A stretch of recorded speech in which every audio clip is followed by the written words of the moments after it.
Hey guys! Tonight we're peeling back the gold leaf from the sarcophagus of history to look at something a little less glamorous, a little more gritty.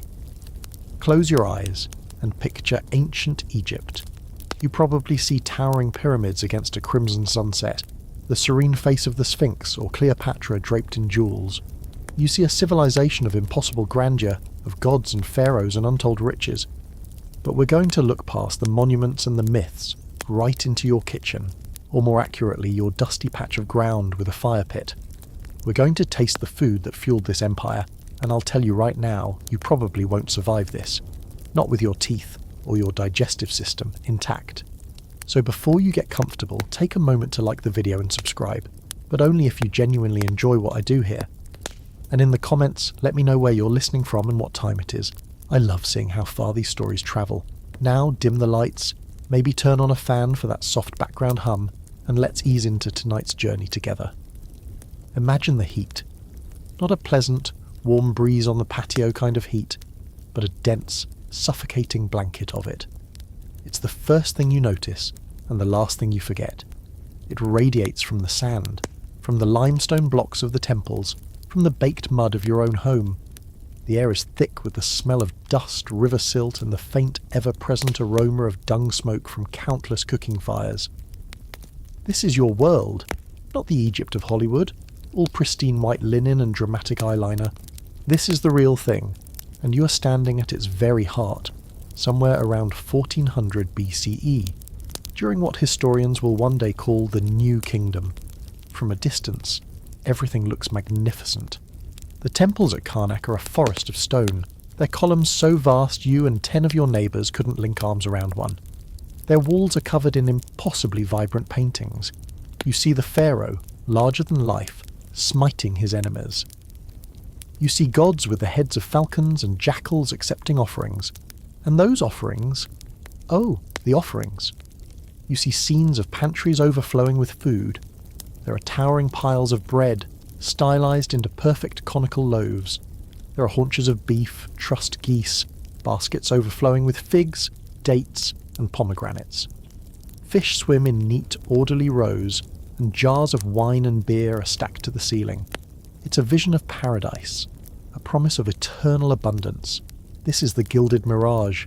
It's the official story, the state-sponsored propaganda carved into stone for eternity. The Greek historian Herodotus would later call Egypt the gift of the Nile, and from a certain lofty perspective he was right. The entire civilization is tethered to this one single river. Each year it swells with the rains from the heart of Africa, spilling over its banks and depositing a layer of rich black silt across the valley. This is the soil that will grow your food, the lifeblood of the nation. Without this annual flood there is no harvest, no food, no Egypt. It's a simple, terrifying equation that governs every aspect of your life.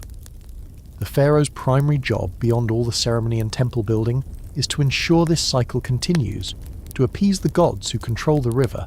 But you don't live in a stone carving. You live down on the ground, in the mud and the dust, and from where you're standing, that divine gift looks a lot more complicated. The idealized paintings in the tombs of nobles are a perfect example of this disconnect. Historians still argue whether the elaborate tomb banquet scenes represented actual religious rituals, or were simply a magical insurance policy for the afterlife, a sort of visual shopping list for the soul. The thinking goes, if you paint it on the wall, it will magically manifest for you in the great beyond.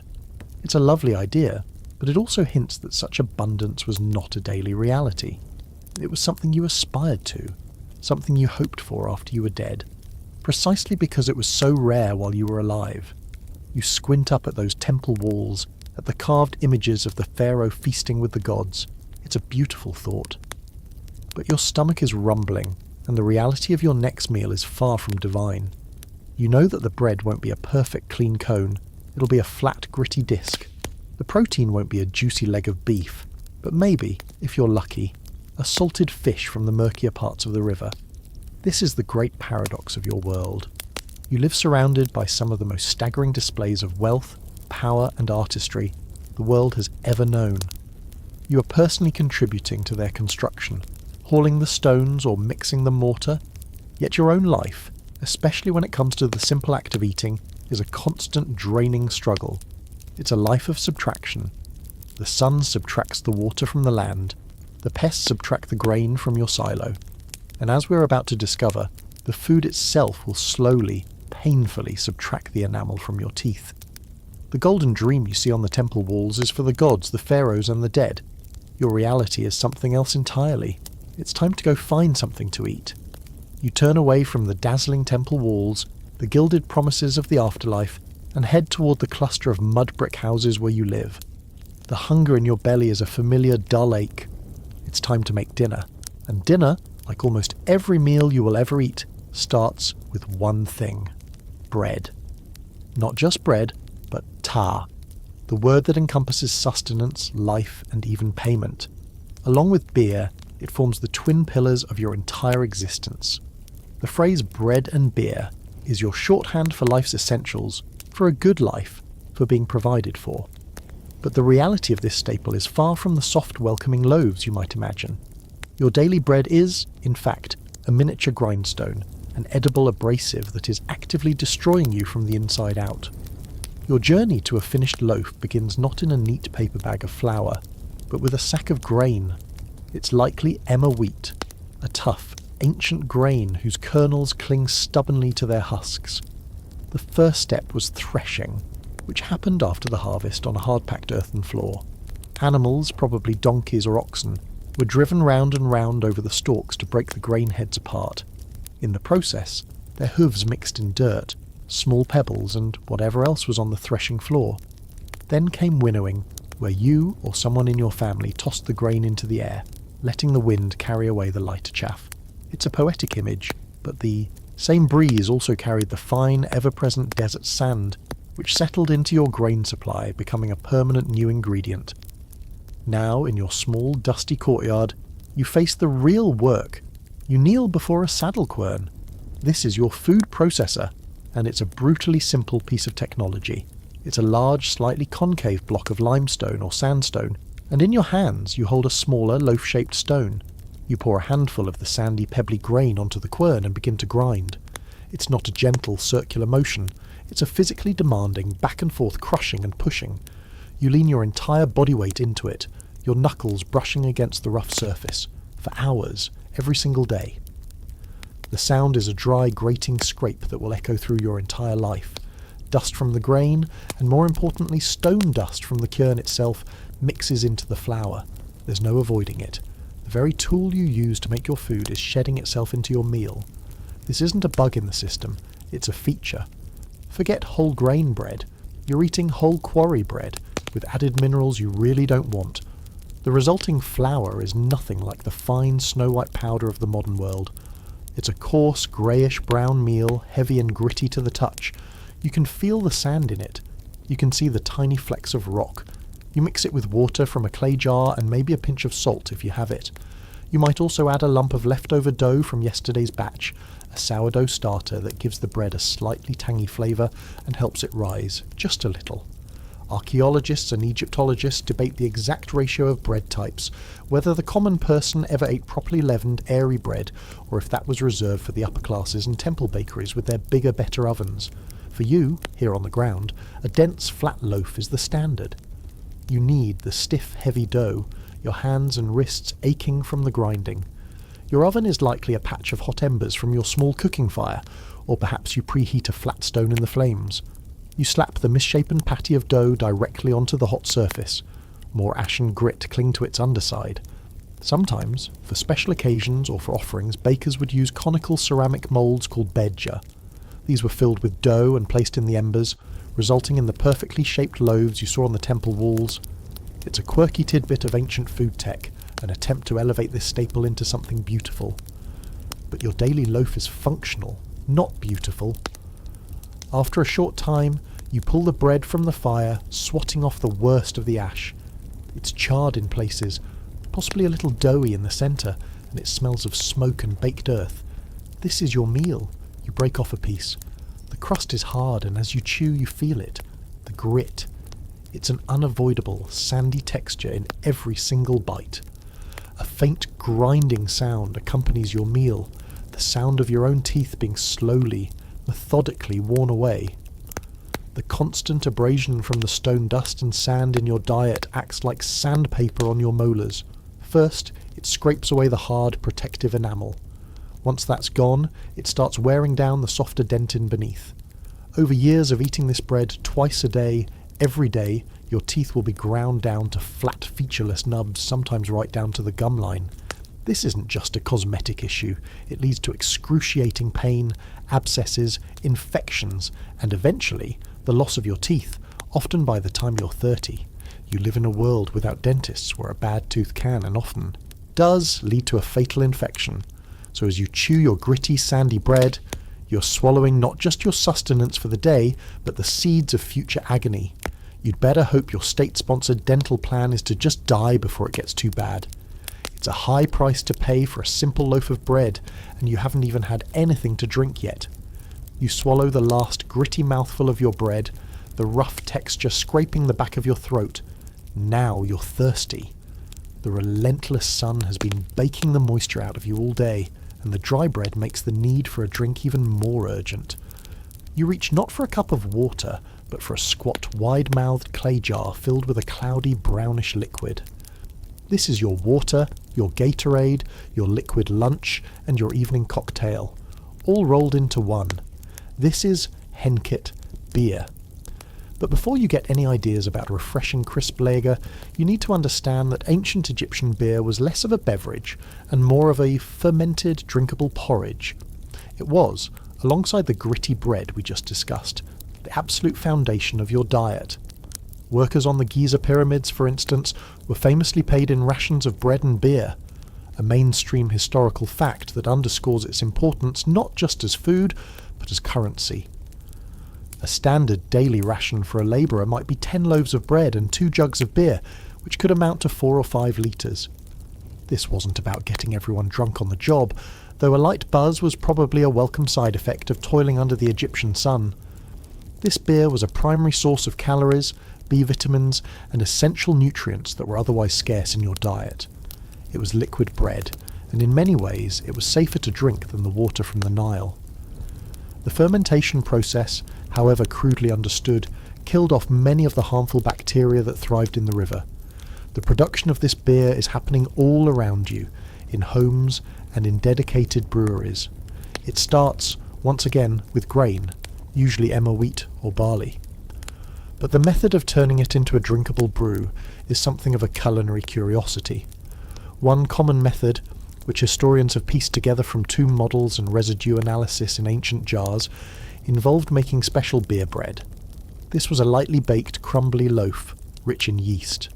The bakers would cook it just enough to kill any surface bacteria, but not enough to kill the yeast inside. They would then crumble this special bread into a large vat of water and add a mash of sprouted unbaked grain.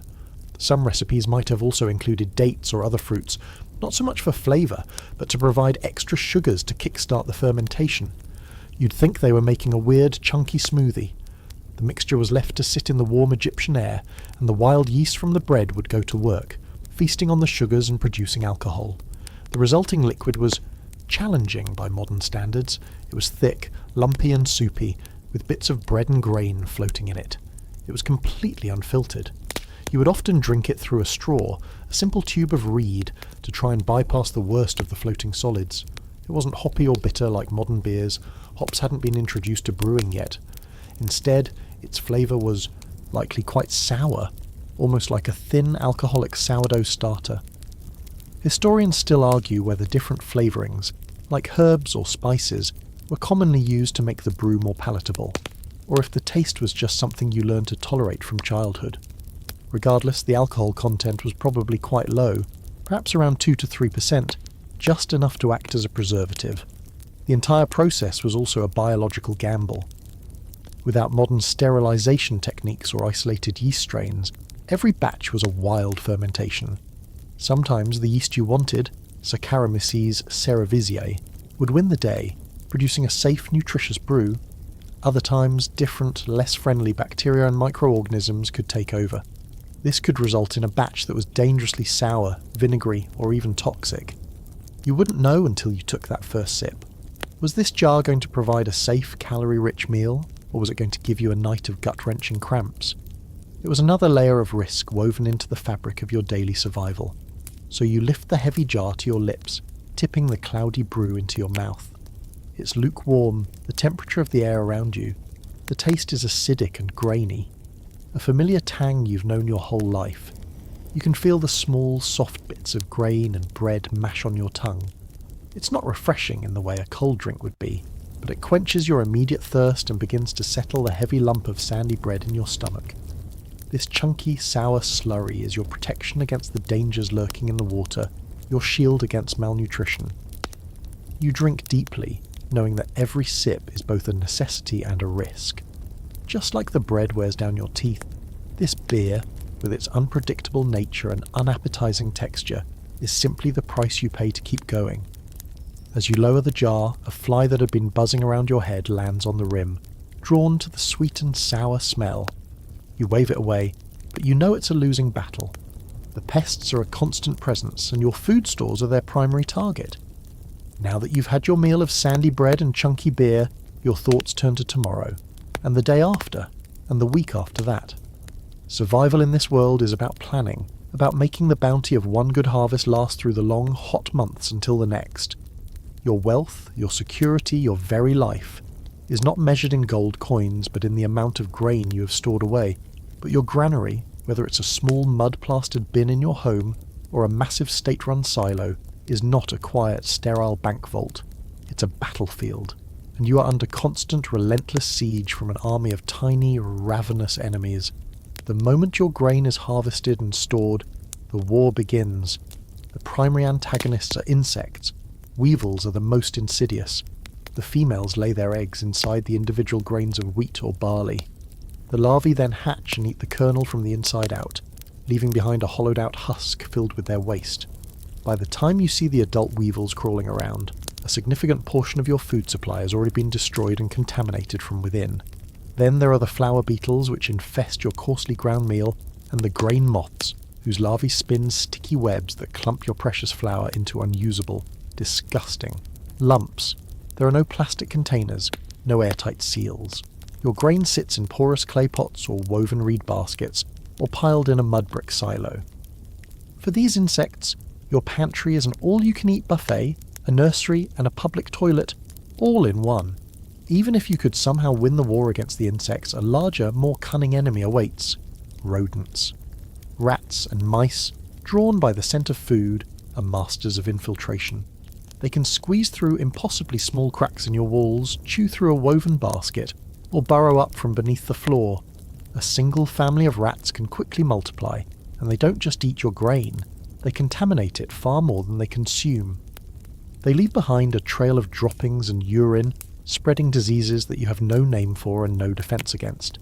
You might try to set simple traps, or hope a wild cat decides to take up residence nearby. But the sheer number of rodents is overwhelming. They are a constant, scurrying, squeaking presence in the background of your life. Every time you reach for a scoop of grain, you have to inspect it for the telltale signs of their presence. The Egyptians were, of course, acutely aware of this problem. A famous mainstream historical fact is their reverence for cats.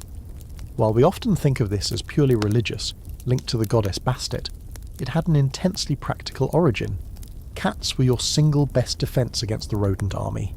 They were celebrated and protected because they guarded the food supply, the very foundation of the civilization. Killing a cat, even accidentally, could be a capital crime. It's a perfect example of how the daily, gritty reality of food preservation elevated a common animal to divine status. You don't just like the cat that patrols your granary, you revere it as a living embodiment of a protective spirit. But cats could only do so much. The scale of the problem was immense. Papyri from the New Kingdom contain letters from scribes overseeing large temple or state granaries, and they are filled with panicked complaints about infestations. One quirky but revealing document, the satirical Papyrus of Hori, mocks an incompetent official by describing how his granaries are falling apart, with the grain spilling out for wild animals to eat and teeming with so many rats that he needs to hire a professional exterminator. It's played for laughs, but it highlights a very real and constant anxiety. Historians still debate the exact percentage of grain lost to pests each year, but conservative estimates often range from 20% to as high as 50% in poorly managed storage. Imagine half of your entire year's food supply being eaten or spoiled by vermin before you can even touch it. This constant battle changes your relationship with food. You never take it for granted. Every meal you prepare is a salvage operation. You're constantly sifting your flour, trying to remove the insects and their waste. You pick the rat droppings out of the whole grains. But you know you can't get it all. It's an unavoidable truth of your existence that your food contains a certain percentage of extra protein, ground up weevils, beetle larvae, maybe a little something you'd rather not identify. It adds a certain je ne sais quoi to the flavour profile that you've just learned to ignore. Sometimes, if the infestation is bad, you might spread the grain out on a mat in the hot sun, hoping the heat will drive some of the insects out. But this is a temporary fix, and it exposes your precious food to yet more blowing sand. You look at your own small storage pot, its clay lid sitting loosely on top. You know what's happening inside. A silent, relentless process of consumption is underway. The food that is supposed to sustain you is sustaining a whole ecosystem of pests first. It's a race against time, decay, and a million tiny mouths. And as you drift off to sleep, the last sounds you hear might not be the gentle whisper of the wind, but the faint scratching and rustling of the uninvited guests who are already feasting on your breakfast. It's a deeply unsettling reality, and it's about to get worse when you consider the source of your drinking water. The faint sounds of scurrying from your grain pot fade as a deeper, more immediate need asserts itself. Thirst. The sour beer quenched the dust in your throat, but the day is still hot and your body craves water. You need it for mixing the next batch of dough, for washing the dust from some onions, and simply for drinking. There is only one source for this water, the same source that defines your entire world. You pick up a large, empty clay jar and begin the short walk to the riverbank. You're going to drink from the god Happy. You're going to drink from the Nile. From a distance, the river is a majestic, glittering ribbon of life, the source of all blessings. Up close, it's a different story. The Nile is the nation's main highway, its laundromat, its bath, and its sewer. As you approach the bank, the scene is one of constant, chaotic activity. A heavy cargo boat carrying limestone blocks for a distant temple glides by, its crewmen poling it through the shallows. Near the bank, a group of women are washing linen, rhythmically beating the wet cloth against smooth, worn rocks. Children splash and shout in the murky water, seeking relief from the heat. A fisherman is gutting his meagre catch just a few feet away, tossing the entrails back into the river. A little further upstream, a herd of water buffalo stands belly deep, swishing their tails and fouling the water. Everything and everyone ends up in the Nile. It's the great moving repository of Egyptian life. You wade into the shallows, the lukewarm water swirling around your ankles and calves. The riverbed is soft mud squishing between your toes. You dip your jar, letting the brown, silty water rush in. You can see tiny particles suspended in it, bits of soil, flecks of organic matter, things you'd rather not look at too closely. You let the heaviest sediment settle for a moment before capping your jar and heading back, the heavy container balanced on your shoulder. This water is the gift of the Nile, the very same water that during the annual flood will deposit the rich black silt essential for your agriculture.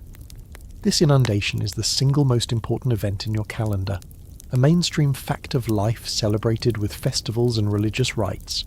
The river gives you the soil to grow your bread. But as you stand there, water dripping from your ankles, you're blissfully unaware that the river is also giving you something else, something invisible, insidious, and debilitating. Hiding in the warm, slow-moving water of the shallows, especially where reeds and other plants grow, are millions of tiny freshwater snails.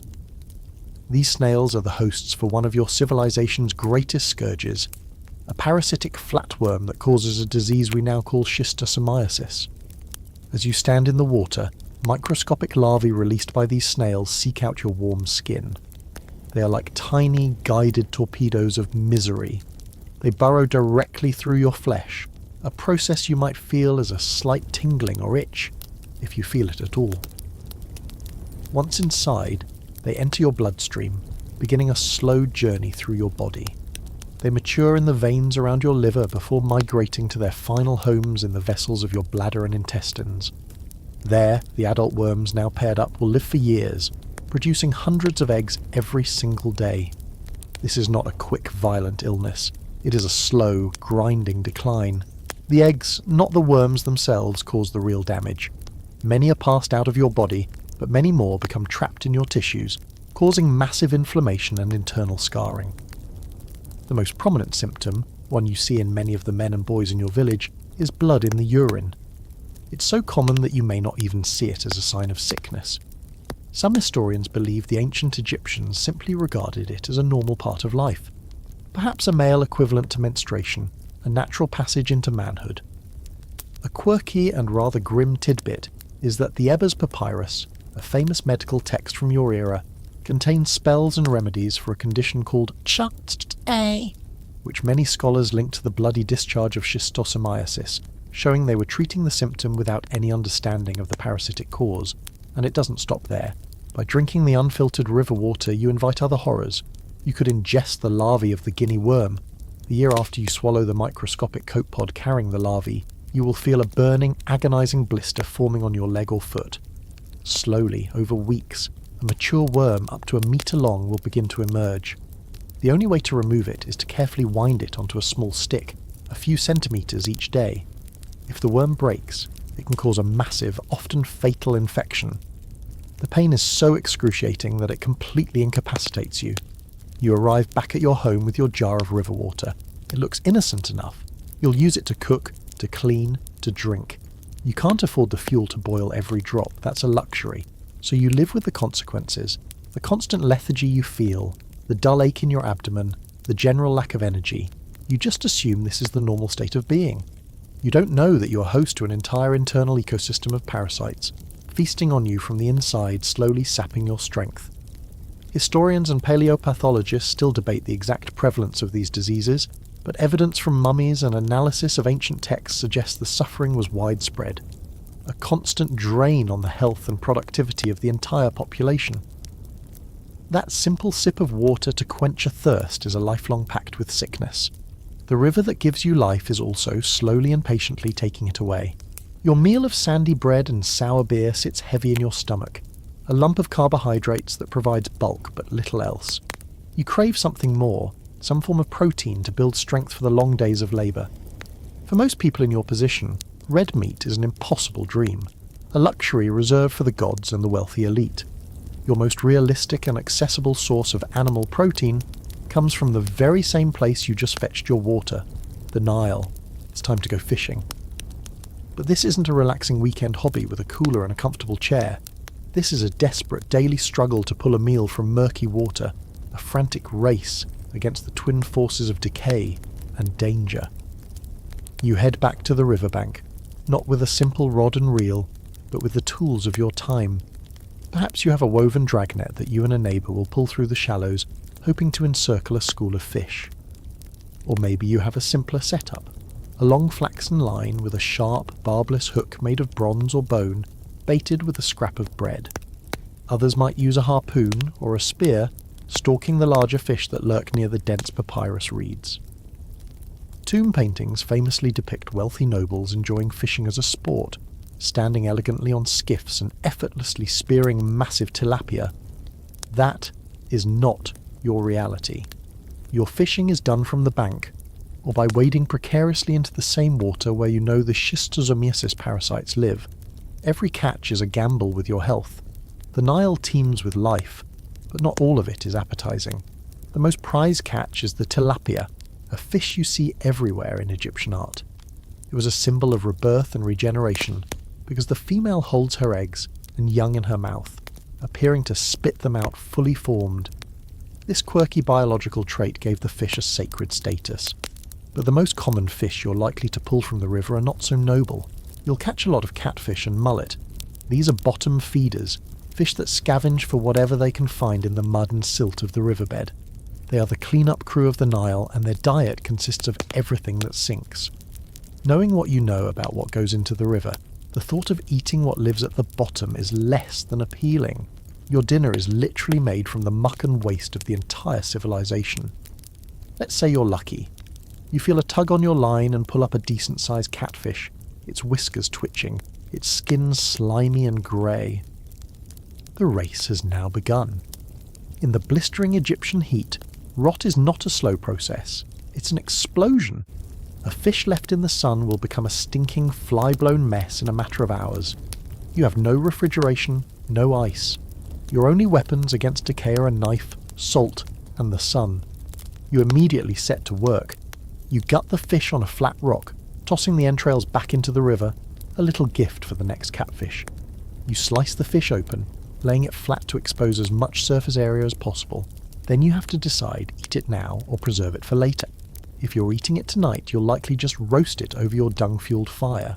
The taste will be muddy, earthy, and depending on where in the river it was caught, it might have a faint chemical tang from naturally occurring mineral deposits, or upstream pollution you can't even comprehend.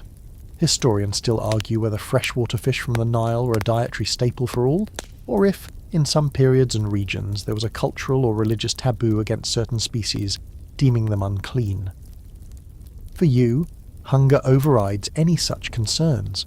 A fish is protein, plain and simple. If you've managed a larger catch and want to save some, your only option is preservation. You'd rub the fish with coarse salt if you could afford it. Salt was a valuable commodity, often controlled by the state. If salt was too expensive, you'd have to rely on the sun alone. You would hang the flattened fish on a line or lay it out on a reed mat to dry into a stiff leathery board. This fish jerky would be your stored protein for the lean times. It's tough to chew and intensely fishy, but it's better than nothing.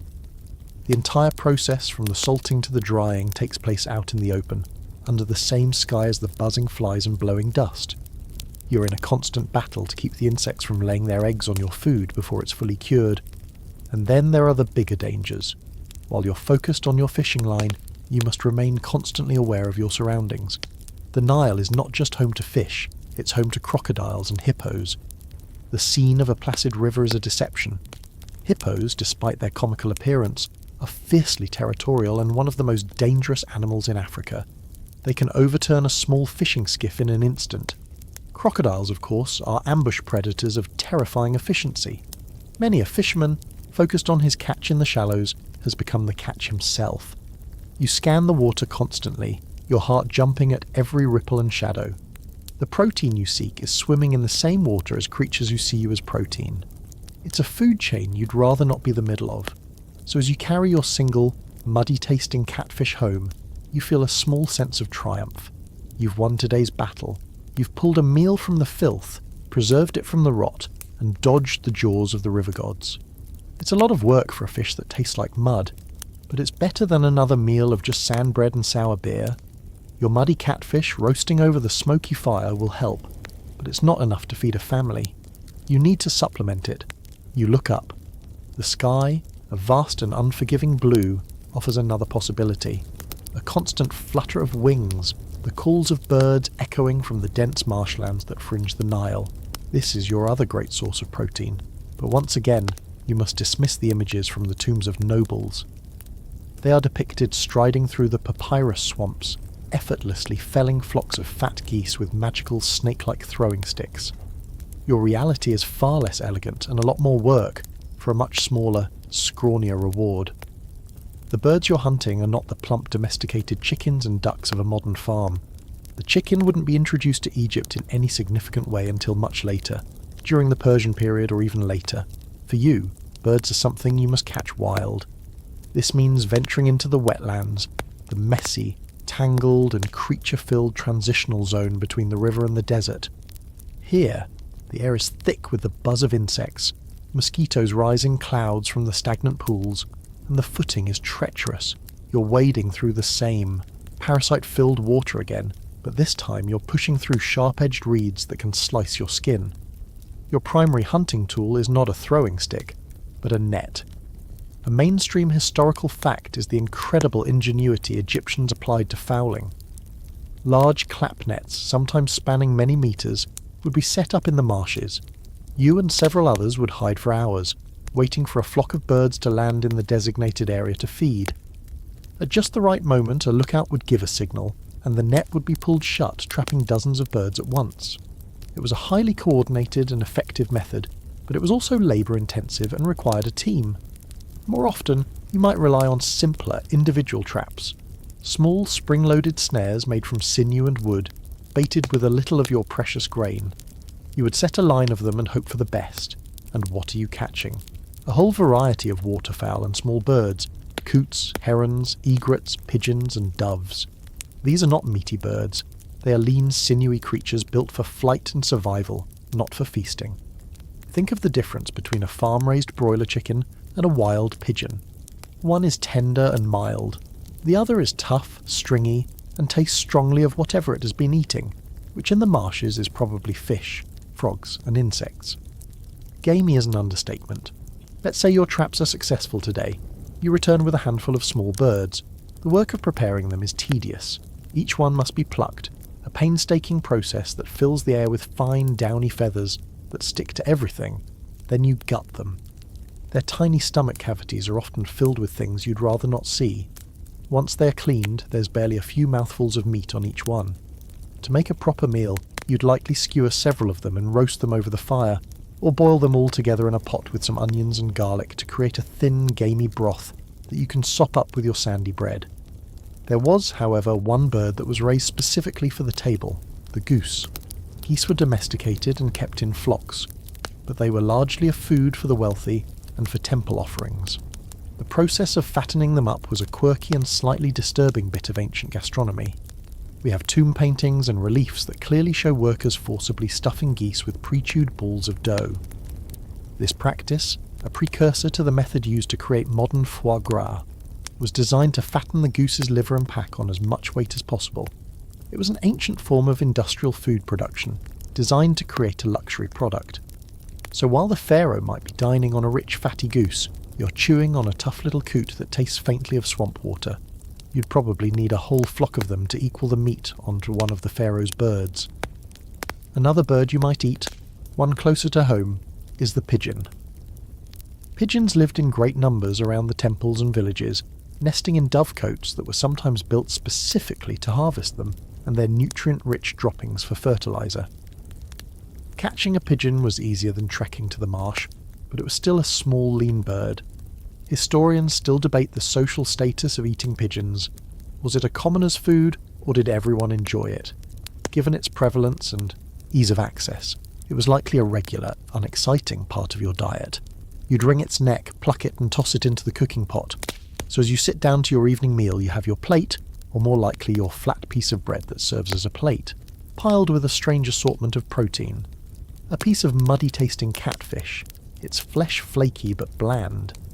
Next to it, a tiny, sinewy, roasted marsh bird, so small you have to crunch through some of the smaller bones. The flavours are a strange mix of river bottom and swamp, a taste profile that would make a modern foodie recoil. But for you, it's a victory. It's a welcome and necessary addition to the endless monotony of bread and beer.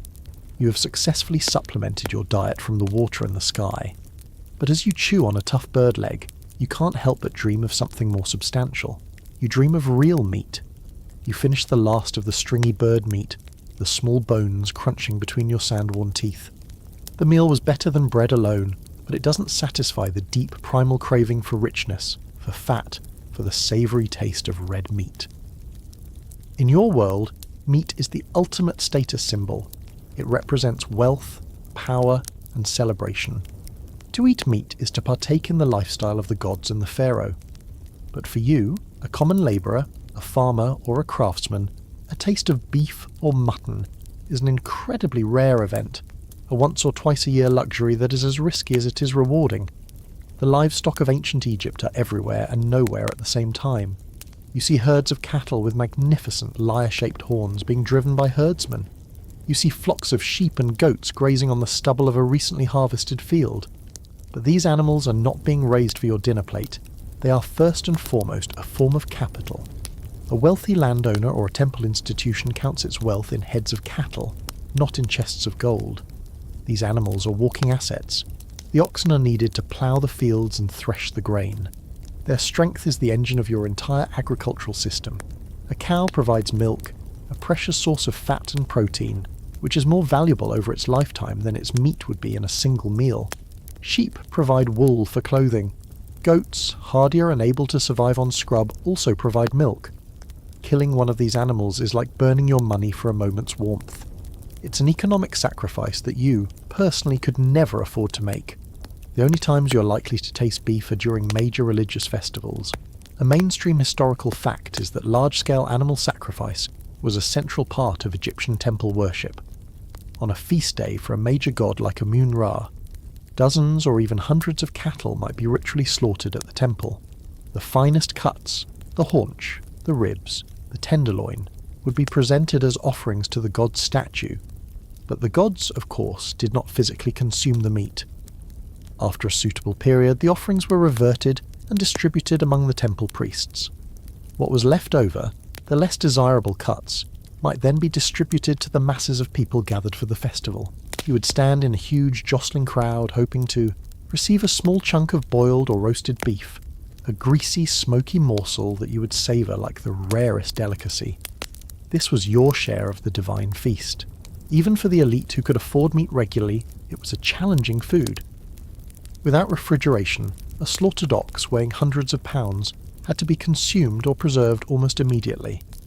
This is why a rich noble's hunt in the desert was as much a logistical operation as a sport. They would hunt gazelle, antelope or wild ibex. Tomb paintings show these dramatic hunts, but they leave out the frantic work that followed. Once the animal was killed, a team of butchers would descend upon it, working quickly in the field to portion the meat. Some would be roasted immediately for a celebratory feast. The rest would have to be preserved.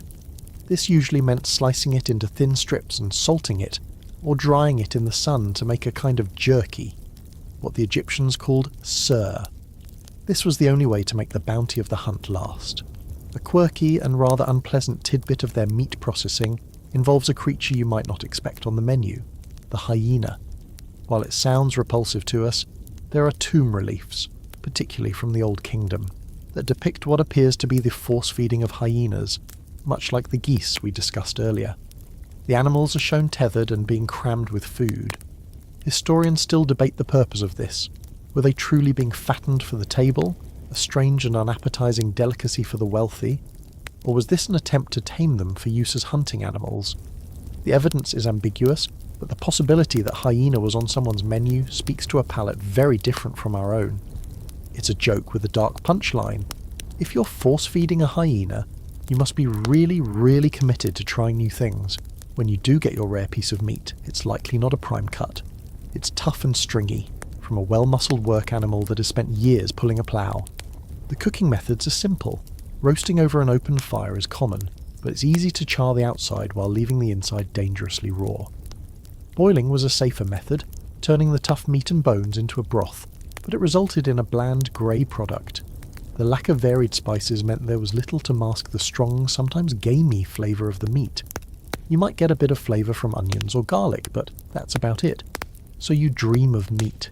You dream of the sizzling sound, the rich smell, the feeling of pure, satisfying protein. But the reality is a world away. It's a food so rare it's almost mythical, a taste associated with gods, holidays, and a level of wealth you can barely comprehend. The stringy bird and the muddy fish are your reality. The haunch of beef is a picture on a tomb wall. Your diet is defined not by what you eat, but by what you don't eat. And the list of things you don't have extends beyond meat. It includes the very things that make food interesting. A variety of vegetables and the simple sweetness of dessert. That rare, imagined taste of roasted beef fades from your mind, replaced by the familiar flavours of your actual diet. You've had your gritty bread, your sour beer, your slightly muddy fish, and your stringy marsh bird. What's missing? The side dishes, the greens, the vegetables. When you think of a healthy meal today, you likely picture a colourful plate full of vibrant vegetables. But your plate, or again, your bread slab, is a study in beige and brown. Your access to fresh vegetables is incredibly limited, dominated by a few pungent, hardy crops that can survive the harsh conditions, and your even harsher methods of fertilization.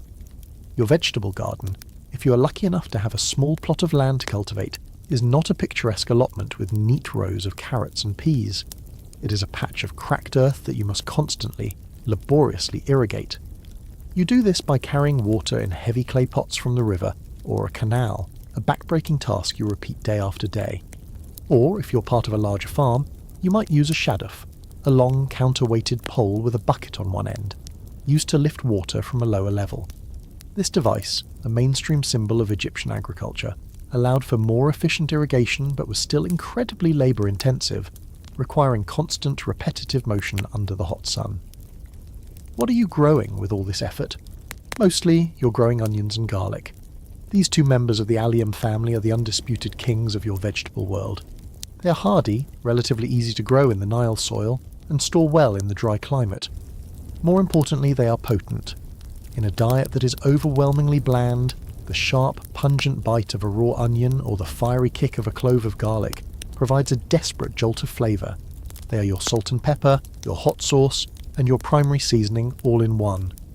The Greek historian Herodotus famously noted an inscription on the Great Pyramid that supposedly detailed the vast sum spent on onions, garlic and radishes for the workers. While the inscription itself may have been a later addition, or a misinterpretation, the story highlights the central role these vegetables played as a staple food for the labouring class. They were your fuel. Beyond the powerful duo of onion and garlic, your options become much more limited. You might have some leeks or radishes.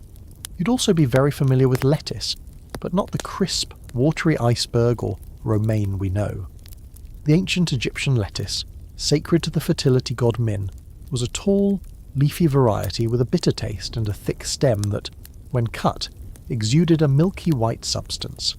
This, in a classic example of Egyptian symbolic thinking, was associated with semen, hence the connection to fertility. Eating this bitter, slightly weird lettuce was not just for nutrition, it was a ritual act. Another common vegetable was the cucumber, which provided a welcome bit of watery crunch in the heat. But what about all the other vegetables we take for a given? Carrots, in their familiar orange form, did not exist for you.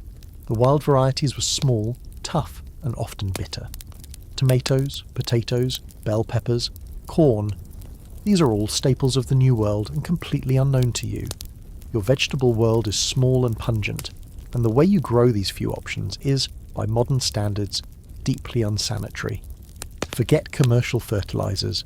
Your primary soil enricher is animal dung, collected from your goat or the neighbour's donkey. And in a quirky and frankly disgusting tidbit of agricultural practice, human waste was likely used as well.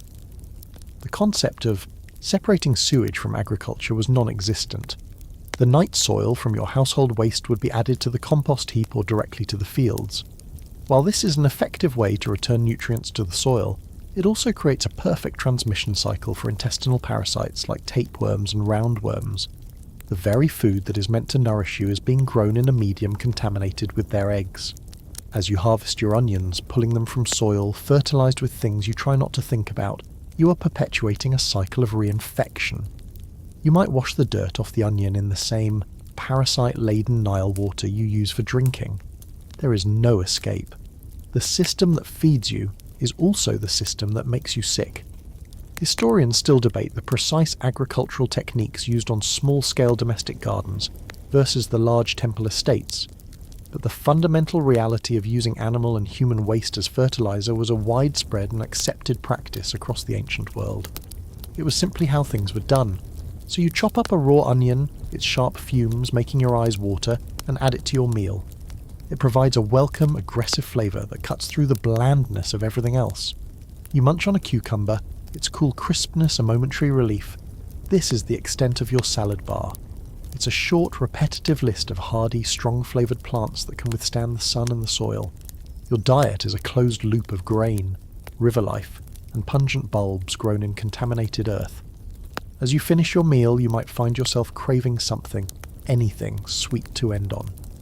But in your world, a sweet treat is a magnet for flies and another risky proposition. The sharp, lingering taste of onions still coats your tongue, a pungent reminder of your savoury meal.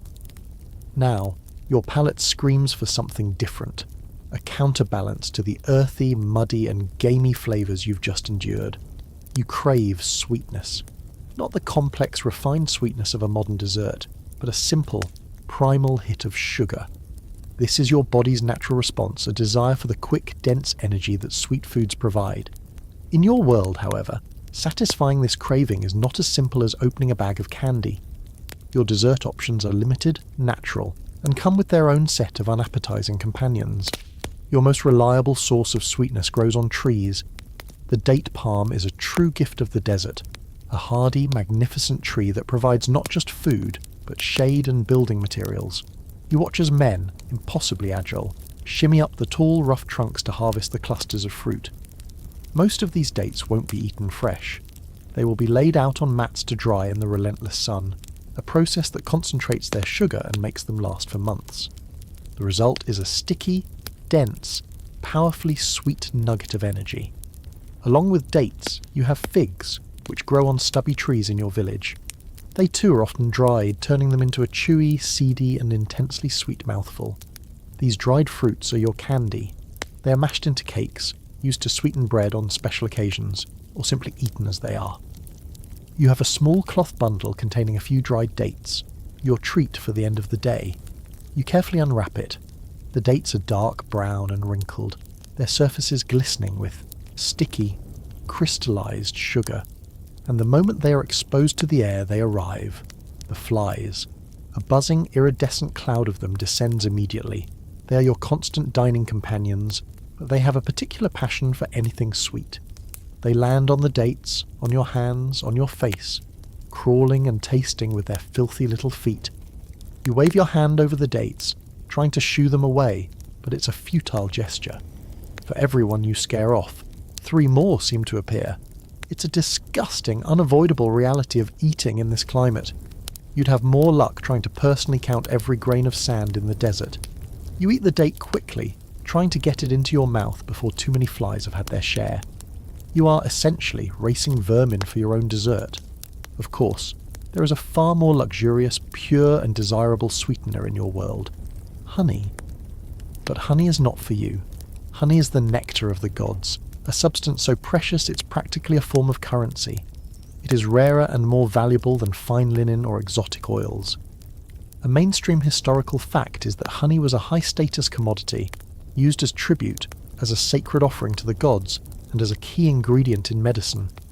The famous Eber's Papyrus and other medical texts are full of remedies that use honey, recognizing its antibacterial properties even if they didn't understand the science behind them. It was used to dress wounds and to make bitter herbal medicines more palatable. Its value meant it was produced and controlled by the most powerful institutions, the pharaoh's court and the great temple estates. Beekeeping was a sophisticated art. Archaeologists have found the remains of the horizontal, cylindrical clay hives that Egyptian beekeepers used. But this was a specialized industry, not a backyard hobby. Historians still debate just how widespread small-scale beekeeping might have been, but the overwhelming evidence suggests that for a common person like you, honey was something you might hear about or see depicted in a tomb painting, but rarely if ever taste. You might trade a goat for a jar of it, and no one would think you were crazy. Owning honey was a sign of incredible wealth. The idea of casually drizzling it on your morning bread is as absurd as paving your floor with gold. So what other options do you have? There are a few lesser sources of sweetness. You might find a carob tree and chew on its long, leathery pods to get at the sweet, vaguely chocolatey pulp inside. But another, more inventive method was to let nature do the work for you. A quirky and fascinating tidbit is the creation of what could be called fruit wine. You could take dates, figs, or even pomegranates, mash them with water and simply let them ferment. Much like your beer, this was a wild fermentation. If you were lucky, the yeast would produce a thick, sweet, slightly alcoholic slurry. It wasn't quite wine and it wasn't quite juice, but it was a way to get a concentrated sweet flavour. But also, like your beer, it was a gamble. The wrong bacteria could turn your sweet concoction into a foul, vinegary brew that was completely undrinkable. It was another roll of the biological dice, so you pop the last sticky, fly-dusted date into your mouth. The sweetness is intense, a welcome shock to your system, but you can also feel a familiar texture. A piece of windblown grit has, of course, found its way onto the sticky surface of the fruit. You grind it between your already worn molars, even your dessert is trying to wear down your teeth. The sweetness is a fleeting pleasure, a momentary mask for the ever-present grit and filth.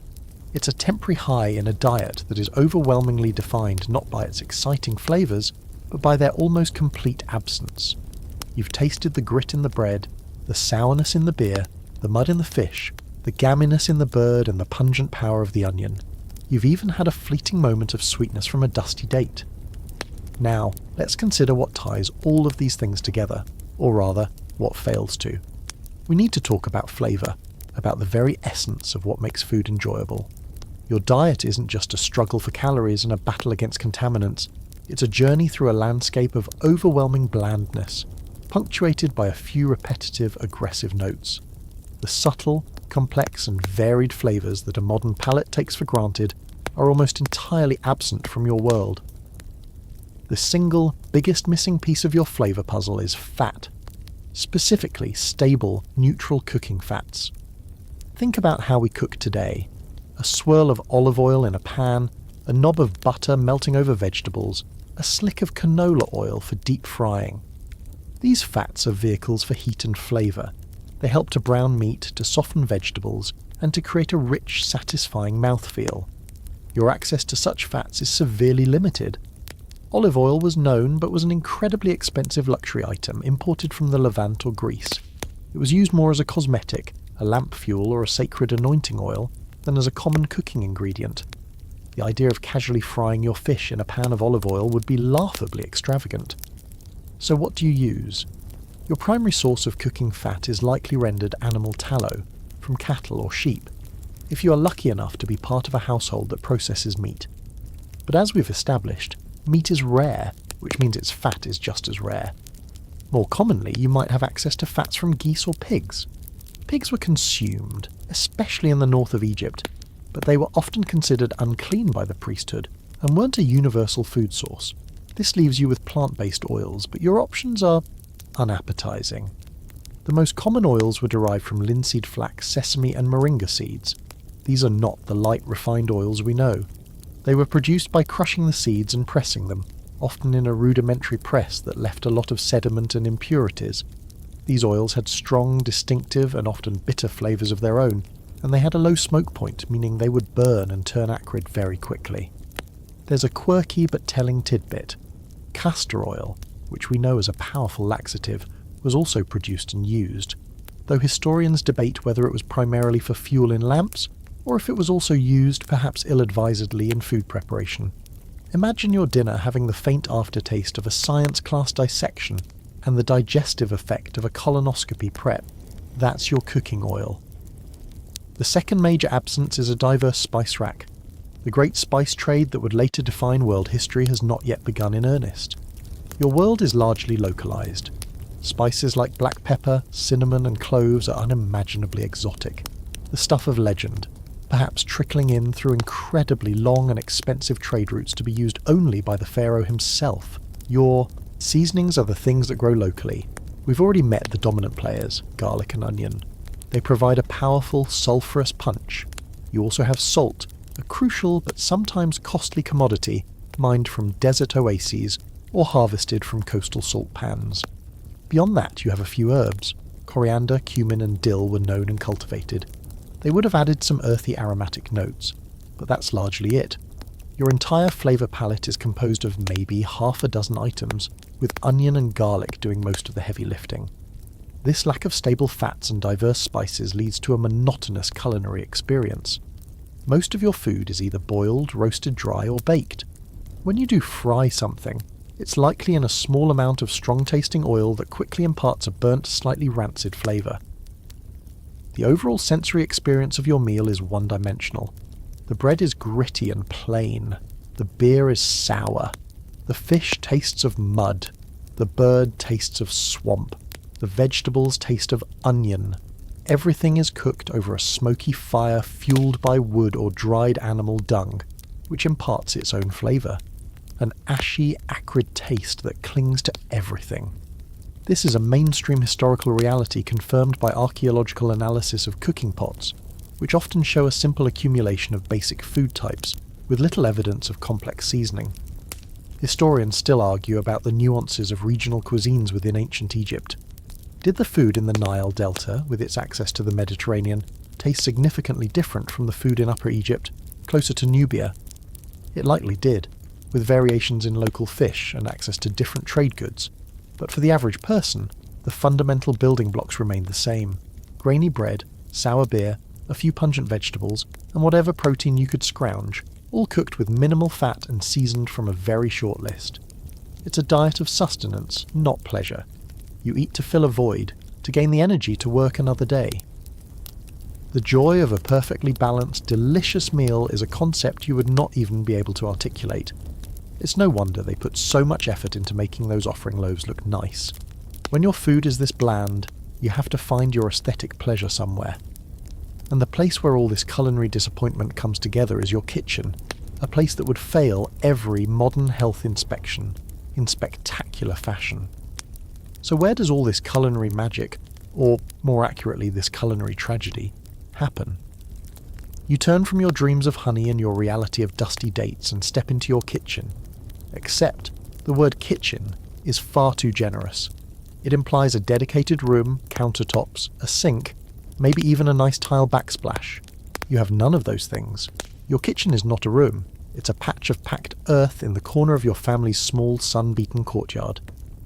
This is the heart of your home, and it's a place that would give a modern health inspector a nervous breakdown. Welcome to your workstation. The floor is dirt. The walls, if you can call them that, are the same mud brick as the rest of your house, perpetually shedding a fine layer of dust. There are no counters. All of your food preparation happens at ground level. You kneel on the hard-packed earth to do your work, the same earth that people and animals walk across all day. The 5-second rule here is more like a 5-millisecond suggestion, and even then, you're probably too late. A constant, almost invisible rain of dust and sand settles on every surface, into every bowl, and onto every piece of food. Remember the grit in your bread. It doesn't just come from the grinding stone. It's an atmospheric ingredient, a free, unwanted seasoning on everything you eat. Now, let's introduce your primary cooking companions. They are not helpful sous chefs or friendly neighbours. They are dust, smoke and flies, and they are an integral part of every meal you prepare. We've met dust, the silent partner, who adds that special texture to your bread. Next up is smoke.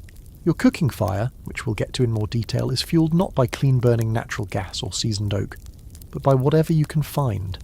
Sometimes it's scarce wood or dried reeds, but most often your fuel is dried animal dung. A quirky but essential fact of your life is the art of making dung cakes. You would collect the waste from your family's goat or a passing donkey, mix it with straw or chaff for binding, knead it into flat patties with your hands, and slap them against the sunny side of your house to dry into hard, burnable fuel blocks. This fuel is efficient in a world without many trees, but it is not clean. The smoke it produces is thick, grey, and acrid. It stings your eyes, making them water constantly as you bend over the fire.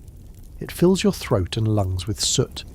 The walls of your cooking area are stained black from years of this smoke.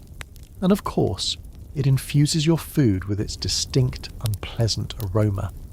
This isn't the appealing hickory-smoked flavour someone might pay extra for in the future. It's the lingering stench of burning waste. Your third and most energetic companion is the fly. We met them at your dessert course, but that was just a brief visit. Your kitchen is their home base, their capital city. They're drawn by the smell of food, waste, and warmth. They buzz in a lazy, constant cloud, moving indiscriminately from the pile of animal dung in the corner, to the fish you're about to cook, to the dough you're kneading.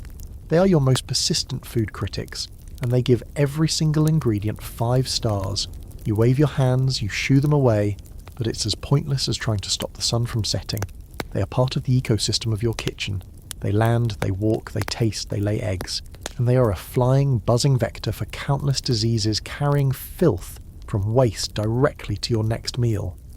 Archaeologists have confirmed that for the vast majority of non-elite Egyptians, cooking was an open-air affair, conducted in these multi-purpose courtyards. This is a mainstream historical fact, pieced together from the layout of excavated workers' villages like Deir el-Medina. However, scholars still debate the exact organisation of these spaces. Was there a formally recognised corner that was always the kitchen, or did food preparation just happen wherever was most convenient that day, shifting with the sun and the wind? For you, the distinction is meaningless. The whole courtyard is a zone of potential contamination. Imagine the workflow. You crouch on the ground, grinding your sandy grain on the quern stone. The stone dust, airborne dust, and sweat from your brow all fall into the flour. You chop your onions on a worn wooden block that sits directly on the dirt floor, a block that can never be truly sanitized. You scale your fish, the guts and scales falling onto the ground just inches from your other ingredients. You mix your dough in a rough clay bowl that is perpetually coated in a thin film of grit. There is no running water to wash your hands. You might rinse them in a bowl of that same silty, parasite-filled Nile water you fetched earlier. Every single step of the process is an opportunity for contamination. Hygiene is not a concept. Survival is. You do your best to keep things clean, to brush away the worst of the dirt, but you're fighting a losing battle against an environment that is fundamentally, inescapably filthy.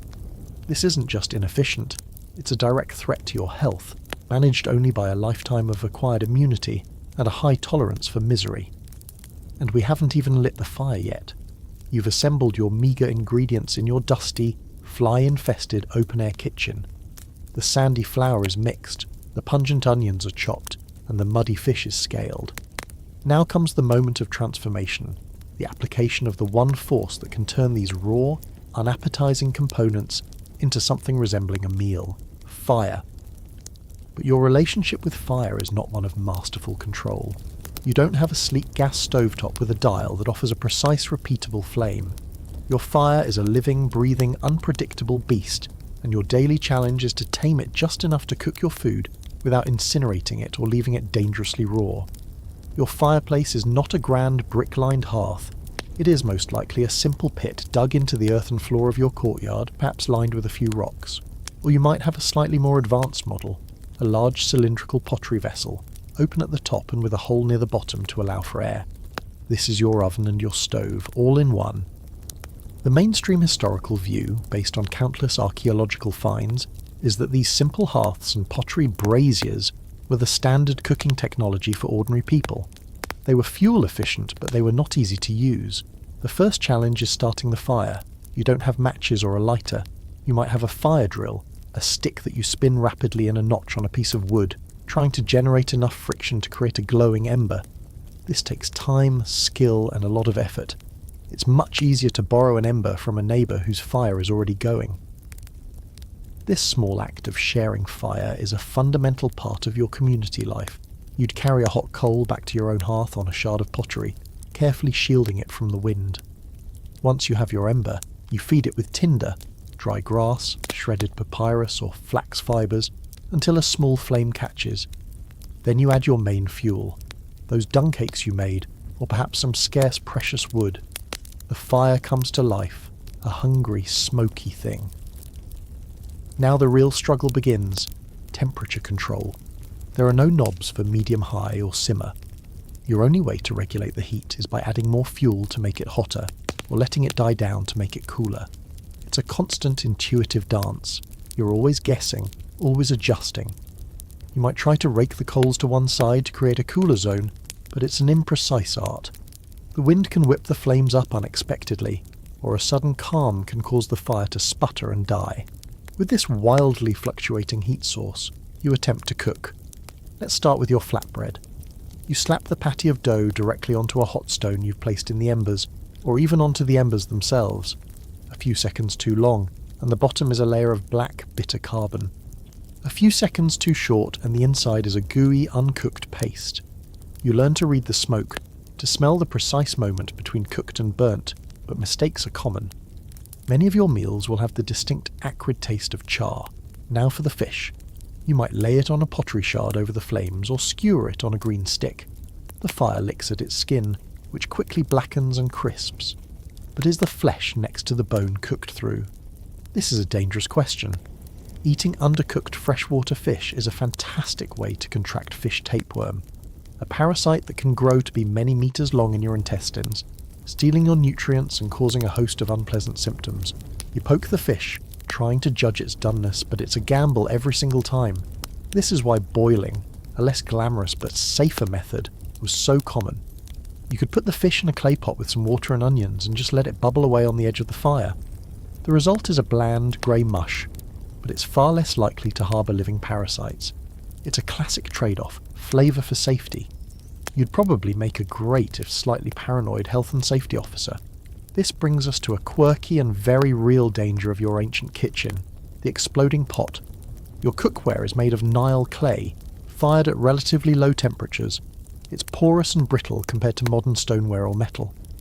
If a pot had a hidden air bubble or a microscopic crack, placing it on the intense direct heat of the fire could cause it to shatter violently, sending shards of hot pottery and scalding food flying. It's a kitchen mishap that could cause serious burns or blind you. Historians still debate the quality and durability of common household pottery versus the finer wares made for the elite, but for the average person, a shattered cooking pot was a disastrous and dangerous event, resulting in both injury and the loss of a precious meal. So you juggle your tasks around this unpredictable, smoky and sometimes dangerous fire. Your eyes sting, your back aches from crouching, and you are constantly on edge. You're not just cooking, you're managing chaos. You're trying to force a wild element to do your bidding, using nothing but instinct and experience. The final product that you lift from the embers is a testament to this struggle. It's a meal of compromises. The bread is a little burnt on one side, the fish is either slightly overdone and dry, or you've chosen the mushy but safe boiled option. The entire meal is coated in a thin layer of ashen smoke. This is the best you can do. You've successfully fought the fire and won, sort of. But your battle for sustenance isn't over.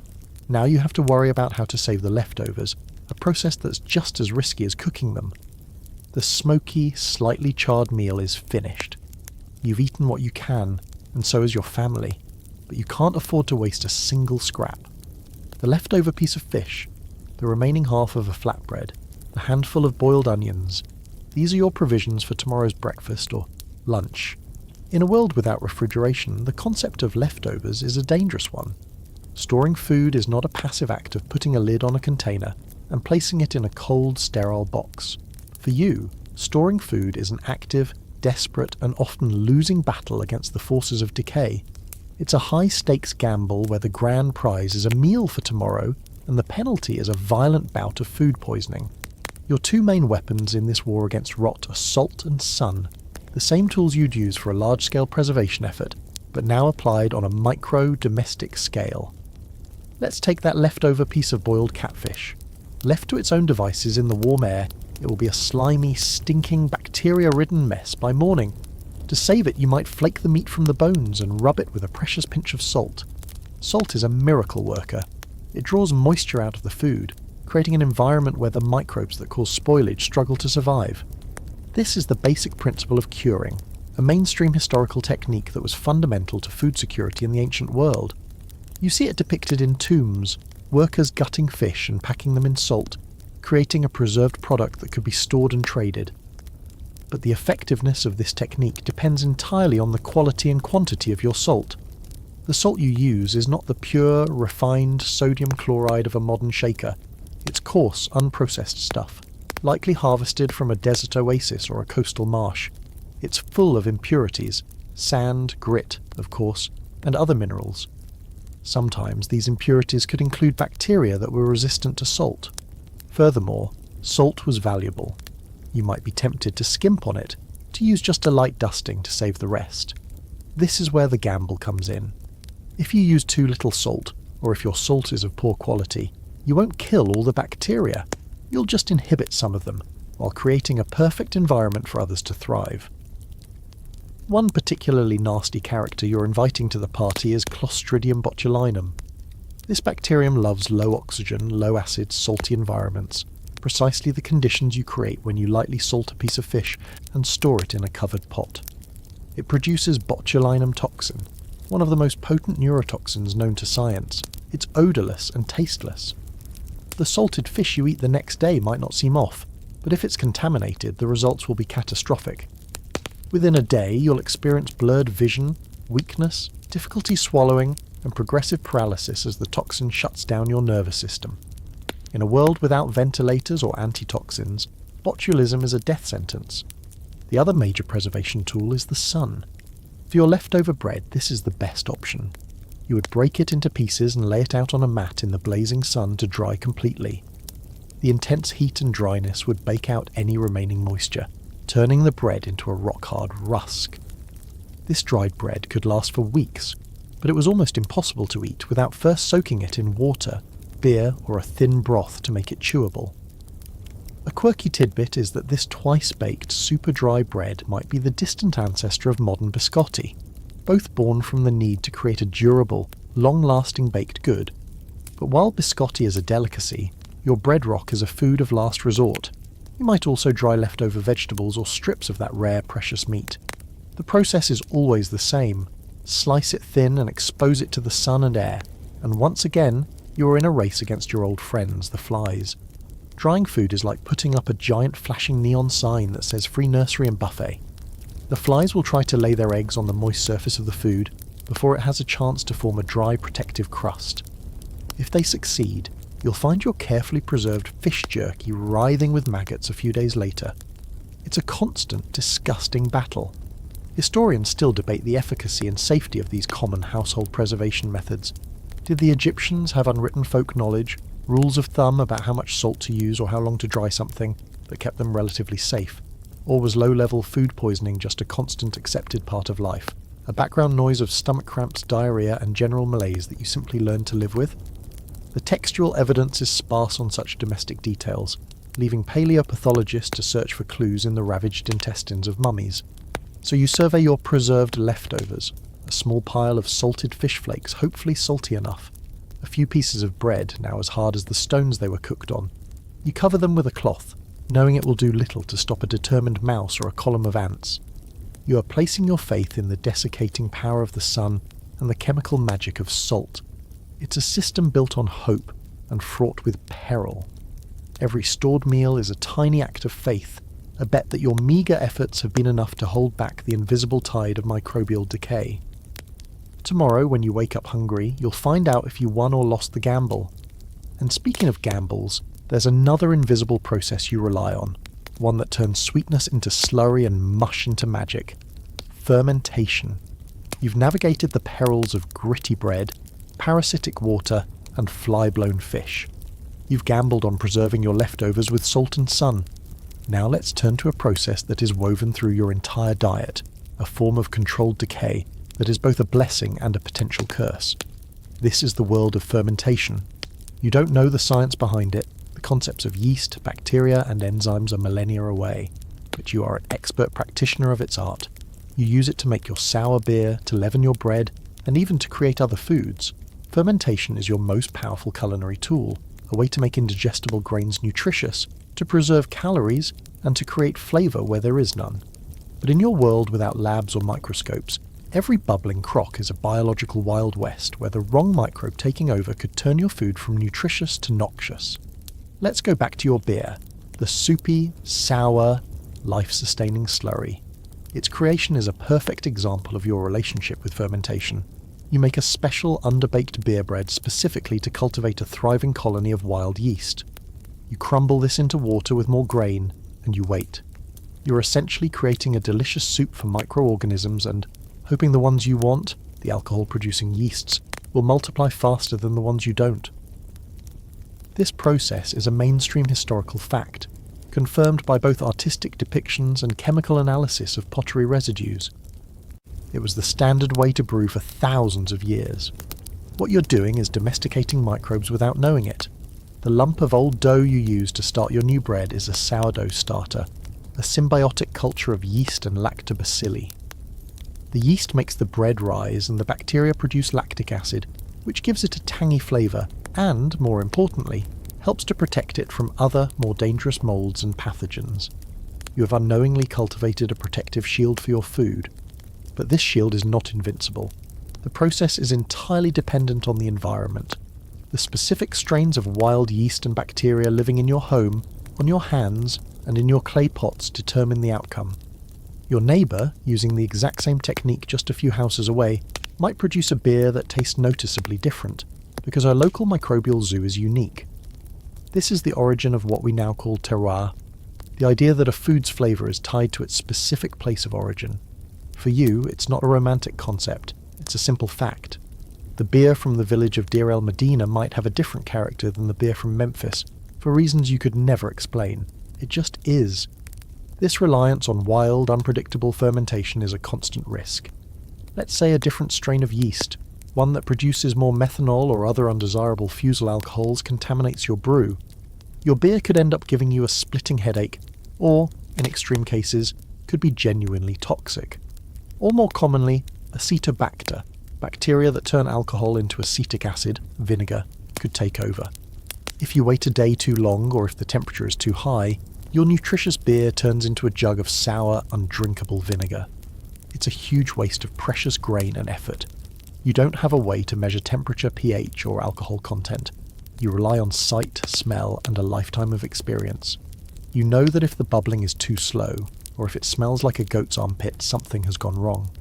That's your version of quality control. This brings us to a quirky and lesser-known application of fermentation: milk.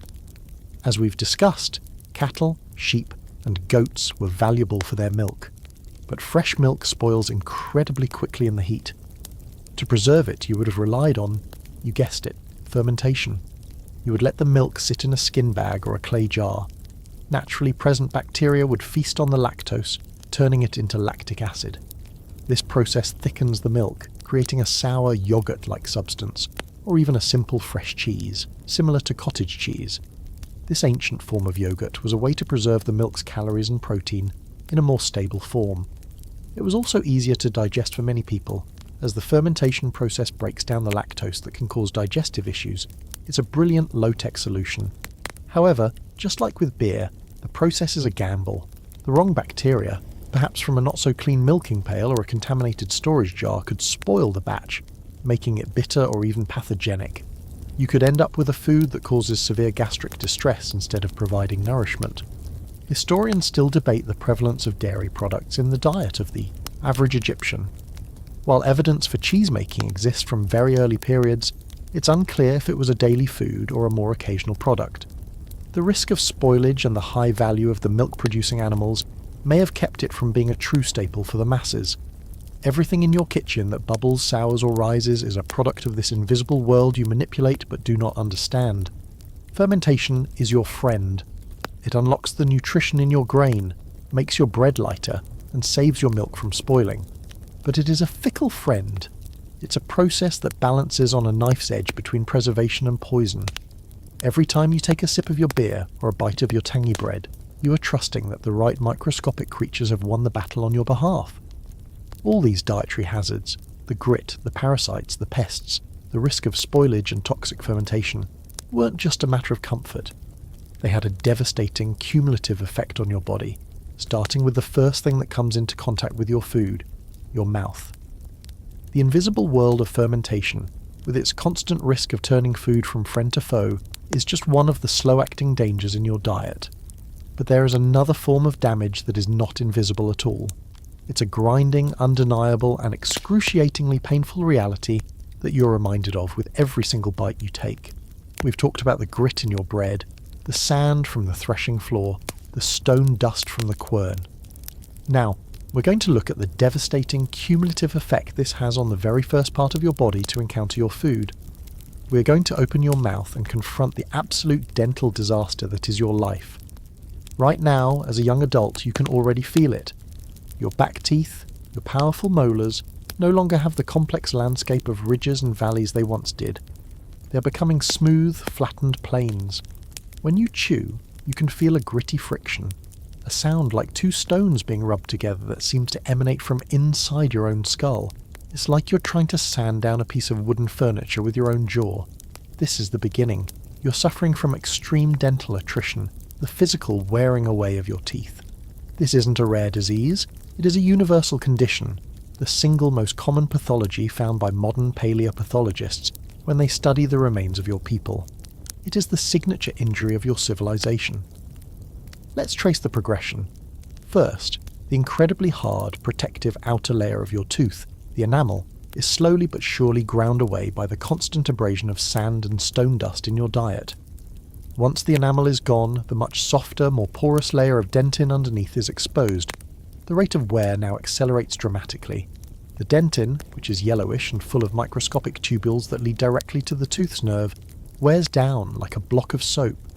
Your teeth become exquisitely sensitive to heat, cold, and pressure. Eating is no longer a simple act of sustenance, it becomes a painful chore. Soon, the wear reaches the very heart of the tooth, exposing the pulp cavity where the nerve and blood vessels live. This is not a cavity caused by sugar and decay, as we might think of it today. This is a direct physical wound, opened by the mechanical grinding of your daily bread. The nerve is now exposed to everything in your mouth, the sour beer, the food particles, and the teeming bacteria. The pain becomes immense, a throbbing, relentless agony that makes it hard to think, work, or sleep. There are no painkillers, no aspirin, no clove oil for you. You endure. But the pain is only the beginning of the problem. With the pulp exposed, bacteria now have a superhighway into your jawbone. This leads to the formation of an abscess, a pocket of pus and infection at the root of the tooth. You feel a new kind of swelling in your jaw, a deep, hot pressure. The bone around the tooth root begins to be eaten away by the infection.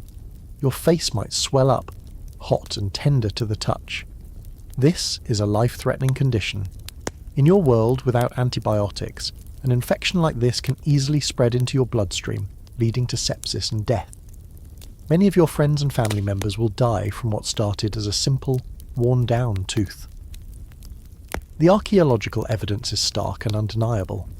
When scientists examine the skulls of your contemporaries, from the poorest labourers to the highest-ranking nobles, they see the same story written in bone. They see teeth worn flat to the gum line. They see the telltale holes in the jawbone where abscesses have drained. They see teeth lost decades before death, with the bone of the socket smoothed over, evidence of a long and painful healing process. Tooth loss by the age of 30 was not just common, it was expected. Being an old person in your society almost certainly meant being a person with few, if any, teeth. So what could you do about it? The answer is heartbreakingly simple: almost nothing. A quirky tidbit of history is the name Hezi-Ra, an official from the 3rd dynasty, whose tomb inscriptions include the title Chief of Dentists and Physicians. This has led some to believe that ancient Egypt had a sophisticated field of dentistry. They did not. The title was likely honorific, or it meant he was in charge of the doctors, not that he was performing root canals. The reality of your dental care was non-existent. There was no one to fill a cavity, no one to cap a worn tooth. The only treatment for an agonizing abscessed tooth was extraction, and this would have been a brutal, terrifying procedure, likely performed by a general craftsman or a barber with a pair of crude bronze pliers and no anesthetic. You'd be more likely to end up with a shattered jaw than relief. Historians and archaeologists still debate the function of a few, very rare dental artifacts that have been found, such as a couple of human teeth held together with gold wire. Were these primitive bridges functional, meant to hold a loose tooth in place, or were they purely cosmetic, perhaps added after death, to present a more perfect body for the afterlife? The consensus leans towards the latter. These were not practical dental solutions for the living. Your dental plan was basically to hope you died of something else first, so you live in a state of chronic dental pain, a persistent, miserable backdrop to your entire existence. And this constant infection and inflammation in your mouth doesn't just stay in your mouth. It has consequences for your entire body, contributing to a host of other hidden ailments. Your mouthful of misery is just the gateway to a whole system of suffering. The throbbing ache in your jaw from your worn-down, abscessed tooth is a constant, miserable companion. It's a very loud, very clear signal that your diet is causing you harm. But the damage you can feel is only a fraction of the story. The sand in your bread that opened a wound in your tooth also held open the door. Your mouth is the gateway, and through it have marched armies of silent, invisible invaders who have set up permanent residence deep inside your body. You're not just eating for one anymore. You're the host of a thriving, writhing, internal ecosystem of worms. This isn't a rare affliction. It's practically a universal condition. Let's start with the consequences of that undercooked, muddy-tasting fish you ate.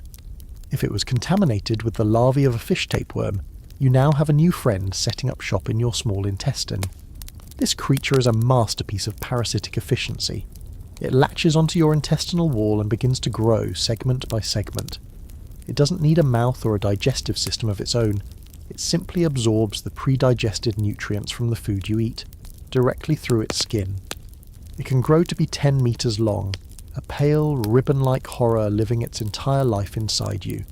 You feel a constant gnawing hunger that is never satisfied. You feel a persistent, vague discomfort in your gut. You become weak anemic, and perpetually tired, because this freeloader is stealing your food from the inside before your body can even use it. It's the ultimate insult. Not only are you working all day for a meal of gritty bread, you're also feeding a 10-metre-long freeloader who contributes nothing to the household economy. Then there are the roundworms, like Ascaris, which you get from the vegetables grown in that dung and waste fertilised soil. The microscopic eggs cling to the onions and leeks you eat. Once swallowed, they hatch in your intestines, and their larvae embark on a horrifying tour of your body, travelling through your bloodstream to your liver and lungs before being coughed up, swallowed again, and finally settling back in your intestine as adults. The constant presence of these worms causes abdominal pain, malnutrition, and, if the infestation is heavy enough, a life-threatening intestinal blockage. This isn't speculation. This is one of the most concrete and unsettling mainstream facts discovered by modern Egyptology. The dry climate of Egypt, which so perfectly preserved the grand temples and tombs, also preserved the bodies within them. By performing autopsies on mummies, and more specifically, by analysing their preserved intestinal contents and coprolites, fossilised faeces, paleopathologists have found undeniable proof of these parasitic infections. They have found the calcified eggs of schistosomiasis, the heads of tapeworms still attached to desiccated intestinal walls, and masses of roundworms. The evidence is irrefutable. You and almost everyone you know are suffering from multiple chronic parasitic infections. Historians and paleopathologists still debate the extent to which this constant parasitic load contributed to what might be described as a baseline national lethargy.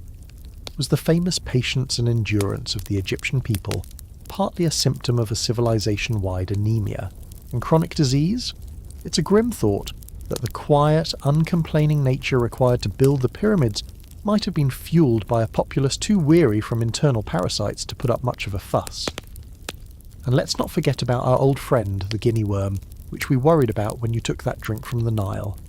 A year after you swallowed the contaminated water flea, the promise of that drink is fulfilled in the most horrific way. A painful, burning blister forms on your leg, and then, slowly, a thin white worm begins to emerge from the ulcer. It can be up to 1 metre long. This is the quirky, stomach-turning tidbit of your personal biology. The only way to remove it is to catch the emerging end and carefully, painstakingly, wind it around a small stick a few centimetres each day. It can take weeks. The pain is immense, and if the worm breaks during the process, it can cause a violent and often fatal secondary infection.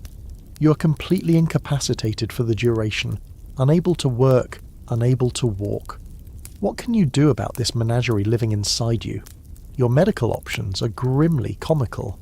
The Ebers Papyrus and other medical texts contain numerous prescriptions for intestinal ailments. A doctor, who is more of a magician than a scientist, might give you a concoction of herbs, minerals, and animal products mixed into a pellet with honey or dough. One infamous remedy for driving out something from the belly involves a mixture of wormwood, honey, and pig's bile. You swallow it and hope for the best. More often than not, the treatment is accompanied by a magical spell that you must recite. The spell is probably more effective at making you feel better than the disgusting medicine, so you live with it. The vague ache, the weakness, the unsettling feeling that your body is not entirely your own. It feels less like a temple and more like a crowded apartment building with some truly terrible tenants. Your body is a walking testament to your diet. Your teeth are ground down by the stone in your bread. Your blood is thinned by the worms from your meat. Your liver and bladder are scarred by the flukes from your water. Each individual problem is bad enough, but together they create a cascade of poor health, a slow-motion collapse of your body's systems. You live inside a body that has become a battlefield. Your teeth are worn-down fortresses, your gut is an occupied territory, and your blood is a highway for microscopic invaders. Each individual ailment we've discussed, the dental attrition, the parasitic worms, the bacterial infections from the water, is a heavy burden. But the true misery of your diet is not in these individual attacks, it's in the synergy. It's the way these problems combine and compound, creating a cascade of systemic failures that leads to a state of chronic, debilitating ill health. Your bland, gritty, contaminated diet isn't just unpleasant, it's the architect of your body's slow, premature decline. Let's start with your bones. You might think that your diet, rich in bread and beer, would provide plenty of calories, but it's severely lacking in crucial micronutrients. The constant parasitic load from tapeworms and roundworms actively robs you of the vitamins and minerals you do manage to consume. The lack of variety in your vegetable intake means you're missing out on a wide spectrum of nutrients. Specifically, you're likely chronically deficient in calcium and vitamin D. While you live under a powerful sun, your skin is dark to protect you from its radiation, and your culture's modesty standards mean you're often covered in linen robes, limiting the amount of vitamin D your body can produce. The result? Your bones are brittle. Conditions like osteoporosis and osteomalacia, a softening of the bones, would be rampant. When scientists examine the skeletons of your people, they find evidence of this fragility. Frequent healed fractures, compressed vertebrae, and other signs of poor bone density. A simple fall that a well-nourished person might shake off could result in a debilitating broken hip for you. For a woman, this nutritional deficit is even more dangerous. Multiple pregnancies and periods of breastfeeding would leach even more calcium from your skeleton, leaving you dangerously vulnerable. The backbreaking work of grinding grain on the quern for hours every day would put immense strain on a skeletal structure that is already compromised. Now, let's look at your heart. A mainstream historical fact that has shocked modern researchers is the discovery of advanced atherosclerosis, the hardening and narrowing of the arteries due to plaque buildup, in a surprisingly high number of Egyptian mummies. This is the same condition that leads to heart attacks and strokes in the modern world. Initially, this was a mystery. How could a population without widespread obesity, who didn't smoke tobacco, and who ate a low-fat diet, by our standards, suffer from a disease we associate with a modern indulgent lifestyle? The answer is likely a complex cocktail of factors related to your diet and health. One leading theory points to chronic inflammation. Your body is in a constant state of high alert. Your immune system is working overtime to fight the schistosomiasis in your blood, the abscess in your jaw, the roundworms in your gut, and the soot in your lungs from the dung fire smoke. This relentless system-wide inflammation is now known to be a major driver of arterial plaque formation. So while you aren't eating cheeseburgers, the constant war inside your body is silently hardening your arteries. Another theory, a quirky but plausible one, suggests that the specific types of fats and oils you did consume, like some of those unrefined seed oils, might have been pro-inflammatory. Historians and scientists still fiercely debate the primary cause of this ancient atherosclerosis, but the evidence of its existence is written in the preserved arteries of your pharaohs and priests. The cumulative effect of this poor diet is a dramatically shortened life expectancy. If you survive the perils of childbirth and the diseases of infancy, you might reasonably expect to live into your 30s or maybe early 40s. Reaching the age of 50 would make you a respected ancient elder. This wasn't because of constant warfare or spectacular accidents. It was a quiet, grinding process of being worn down from the inside. Your body simply gave out under the strain of malnutrition, parasitic infection, and chronic inflammation. Your daily experience is one of pervasive low-grade misery. You wake up feeling tired. Your joints ache. Your gut is often unsettled. You have a persistent cough from the smoke of your cooking fire. Your teeth throb. You don't call this being sick, you call this being alive. It is the normal state of things. You see the same weariness in the faces of your neighbours, the same stooped posture in the backs of your elders. You might attribute your lack of energy to the heat, or to the will of the gods. You would never guess that the true culprit is the gritty bread, the cloudy beer, and the muddy fish you eat every single day. The food that is supposed to give you life is, in fact, the very thing that is slowly, methodically, and comprehensively taking it away. And perhaps no one felt the physical toll of this food system more acutely, more directly, than the women who were tasked with the first and most crucial step of its preparation. We've seen how your diet wages a war of attrition against your entire body, from your teeth to your bones to your arteries. But there is one specific task, a daily ritual so fundamental to your existence that it has its own unique and devastating physical consequences. It's a burden that falls almost exclusively on the women of your household. We need to return to that simple, brutal piece of technology we met at the beginning, the saddle quern. We need to talk about the sheer, grinding labour of making flour, and how this single act physically broke the women who performed it. Imagine the first light of dawn breaking over the horizon. Before the men head to the fields or the construction sites, the day's first and most essential chore begins. You, or your mother, or your sister, kneel on the hard-packed earth. In front of you is the heavy, slightly concave stone base. You pour a measure of the tough emmer wheat onto it, the same wheat full of sand and pebbles. You grip the smaller, loaf-shaped handstone, the muller, with both hands, and you begin. This is not a gentle, meditative process. It is a full-body workout of the most punishing kind. You lean forward, putting your entire body weight onto the handstone and push it forward, crushing the grain against the base. Then you pull it back, grinding it further. Push and pull, forward and back, for hours. The motion is repetitive, strenuous, and ergonomically disastrous. Your body is not designed for this. Your spine is bent into an unnatural curve. Your arms, shoulders, and back muscles are under constant strain. Your wrists are flexed at an awkward angle, and your knuckles often scrape against the gritty surface of the quern itself. The dust you create, a mixture of flour, sand, and stone particles, fills the air around you. You breathe it in, a fine silicate dust that irritates your lungs and contributes to the chronic cough you've had for years. It coats your skin and gets in your eyes, but you don't stop. The rhythm is relentless. Scrape, grind, push, pull. Your family needs bread. The state requires its quota. This is your primary contribution, your non-negotiable duty. A family's daily supply of flour could take anywhere from 2 to 4 hours of this continuous, back-breaking labour to produce. This is a mainstream historical fact, supported not just by the thousands of quernstones found at archaeological sites, but by the skeletons of the women who used them. When physical anthropologists examine the remains of ancient Egyptian women, they find a distinct pattern of skeletal markers, a grim signature written in bone that tells the story of their work. They find pronounced osteoarthritis in the lower back, the knees, and the ankles, the joints that bore the most strain from the constant kneeling and rocking motion. They discover evidence of repetitive stress injuries in the shoulders, elbows, and wrists. Vertebrae are often compressed and damaged. A particularly quirky and telling injury is found on the toes.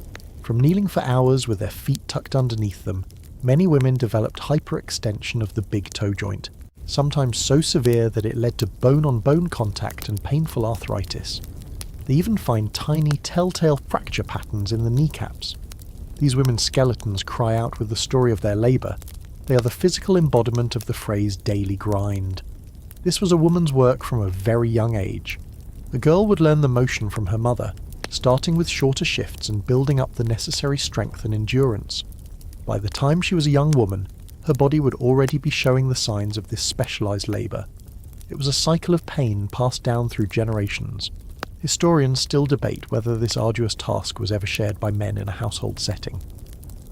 While men are shown in some official bakery contexts, the overwhelming evidence from domestic settings and skeletal pathology points to this being an exclusively female burden. It was a fundamental division of labour that shaped the female body, and, likely, the social perception of women's roles. Think of the sheer physical toll. While a man might be engaged in heavy labour like hauling stones, his tasks might vary from day to day. He might have periods of rest. But the grinding of grain was non-negotiable. It happened every single day without fail, from girlhood until a woman was too old and broken to continue, at which point her daughter would have long since taken over. It was a constant draining expenditure of energy just to produce the raw material for the most basic food. So while the man is out in the field, facing the dangers of the sun and the river, the woman is at home, slowly destroying her own body to provide the family's staple food. The gritty bread that wears down the teeth of her husband and children is purchased at the cost of her own spine, her own joints, her own health. It is a profound and tragic irony. The very act of nourishing her family is what physically incapacitates her. As you watch your mother, her back permanently stooped, rise stiffly from the quern, you see your own future. And you can't help but wonder if there is anyone in this world who gets to eat without paying such a terrible price. Perhaps you think in the next life. After all, the food they put in the tombs looks so much better. Your mother straightens her back with a soft groan. The day's grinding done. The coarse, sandy flour, bought with the currency of her own physical decline, sits in a clay bowl. You look at the meagre pile of grey meal, and then you think, as you often do, of the tombs. Not the terrifying dark places of spirits and curses from folklore, but the vibrant, colourful palaces for the dead that you see being built for the nobles and officials in the valley across the river. You have heard the stories from the men who work there. You have seen the reliefs on the temple walls. You know what they put inside those tombs, and it is a bitter, cosmic joke. The dead in your land are provided with a feast far more lavish, more perfect, and more wholesome than anything you will eat in your entire weary life. The Egyptian belief in the afterlife was not some vague spiritual concept. It was a concrete physical continuation of life on Earth, but better. To thrive in this next world, the deceased, known as the Ak, needed all the same things they needed in this one. A home, the tomb, clothing, the linens they were wrapped in, tools, and most importantly, food. An eternal supply of it. This wasn't just a hope, it was a core tenet of your entire religious system. A mainstream historical fact is that providing for the dead's sustenance was a sacred duty, fulfilled through multiple overlapping methods. First, there was the real food. During the funeral and for a period afterward, actual offerings of bread, beer, meat, vegetables and fruit were brought to the offering chapel of the tomb. Joints of beef, roasted geese, perfectly formed conical loaves of bread, jars of wine and fine beer, a spread worthy of a king. These were laid out on an offering table before a statue or a relief of the deceased, who would magically absorb their essence, their ka. Of course, this real food would spoil. After the ritual was complete, it would be reverted and consumed by the funerary priests responsible for maintaining the tomb's cult. It was a clever system that fed the dead spiritually and the priests physically, but this couldn't go on forever. So, the Egyptians developed a brilliant, eternal backup plan: magic. The walls of the tomb chapel were covered in detailed, beautifully painted scenes of food production and feasting. You see servants tending cattle, bakers shaping perfect loaves, brewers filling jars with clear, untroubled beer. You see offering tables piled high with a bounty that would make you weep. Pomegranates, figs, dates, honey cakes, fat haunches of roasted ox, glistening fish, the good kind, not your muddy catfish. The belief was that these images, activated by religious spells from texts like the Book of the Dead, would magically manifest as real food for the deceased in the afterlife. It was a permanent, indestructible menu. And if that wasn't enough, there was a third layer of insurance: models. In many tombs, especially from the Old and Middle Kingdoms, archaeologists have found charming and incredibly detailed miniature models of entire scenes from daily life. You find model granaries with tiny workers measuring grain, model breweries with little figures mashing beer, and model butcher shops with miniature oxen being prepared. There are even models of just the food itself, perfectly formed, painted clay or stone representations of loaves, vegetables, and cuts of meat. The quirky tidbit is that these models provide some of our best information on how these food production processes actually worked. They are like three-dimensional instruction manuals for a life you can only dream of. Let's compare. The bread you eat is a gritty, flat, often burnt disc made from flour you ground for hours on a stone that wore down your mother's spine. The bread for the dead is a flawless, conical, professionally baked loaf made from the finest, cleanest flour, and it is magically available for eternity without any effort. The beer you drink is a sour, lumpy slurry from a questionable wild fermentation. The beer for the dead is a fine, filtered brew, guaranteed to be perfect every time, served in an elegant jar. The meat you might taste once a year is a tough scrap from a festival sacrifice. The dead have access to an entire herd of prime, fattened cattle, forever. Historians still debate the psychology behind this practice. Was it a genuine, loving attempt to provide for the departed family members? Or was it also a form of conspicuous consumption, a way for a wealthy family to display their status and ensure their own legacy? It was likely both. By creating a lavish afterlife for their ancestors, the living reinforced their own social standing. They were demonstrating that they had the resources to commission the finest artists and to afford the continuous priestly services. So you stand there, smelling the dusty flour and the faint aroma of the dung fire, and you contemplate this immense gap between the land of the living and the land of the dead. The food of the living is defined by scarcity, by struggle, by contamination, and by pain. The food of the dead is a fantasy of effortless, perfect and eternal abundance. They get the idealised version, the airbrushed photograph from the menu. You get the sad reality that arrives at the table. It leads you to a strange, unsettling thought. Perhaps the goal of this hard life isn't just to live, but to die successfully, to graduate from this world of grit and toil to the eternal, well-stocked pantry of the next. It's a profoundly pessimistic view, but from where you're standing it makes a lot of sense. And this gap between the ideal and the real wasn't just a matter of life and death. It was a chasm that existed every day between the top and the bottom of your society. The dream of the perfect afterlife feast, with its magical, self-replenishing pantry, fades back into the harsh light of your reality. That chasm between the food of the living and the food of the dead is vast, but there is another, more immediate gulf that defines your every waking moment. It's the gap between what you eat and what they eat. Not the dead, but the living elite, the high priests, the viziers, the military generals, the royal scribes, and the pharaoh's court. You live in the same valley, under the same sun, but you inhabit two completely different culinary universes. The story of your diet is a tale of two Egypts, and the contrast is as stark as that between a gritty bread slab and a golden platter. Your meal, as we've established, is a monotonous cycle of survival. It's bread made coarse with sand and stone, its primary virtue being that it fills your belly. It's beer that is more like a thin, sour porridge, valued for its calories and relative safety, not its taste. It's a rare, muddy-tasting fish from the Nile, a scrawny marsh bird, and a pungent onion. It's a diet built on a foundation of emmer wheat and barley, a pyramid of carbohydrates with a tiny precarious capstone of occasional protein. Your food is fuel, and often it's failing contaminated fuel. Now, let's pull back the dusty curtain and glimpse a meal in the villa of a high-ranking official, perhaps the overseer of the very project you work on. The setting itself is different. He isn't eating in a dusty, fly-blown courtyard. He reclines on a fine wooden couch in a shaded portico, a gentle breeze stirred by a servant waving a large palm frond.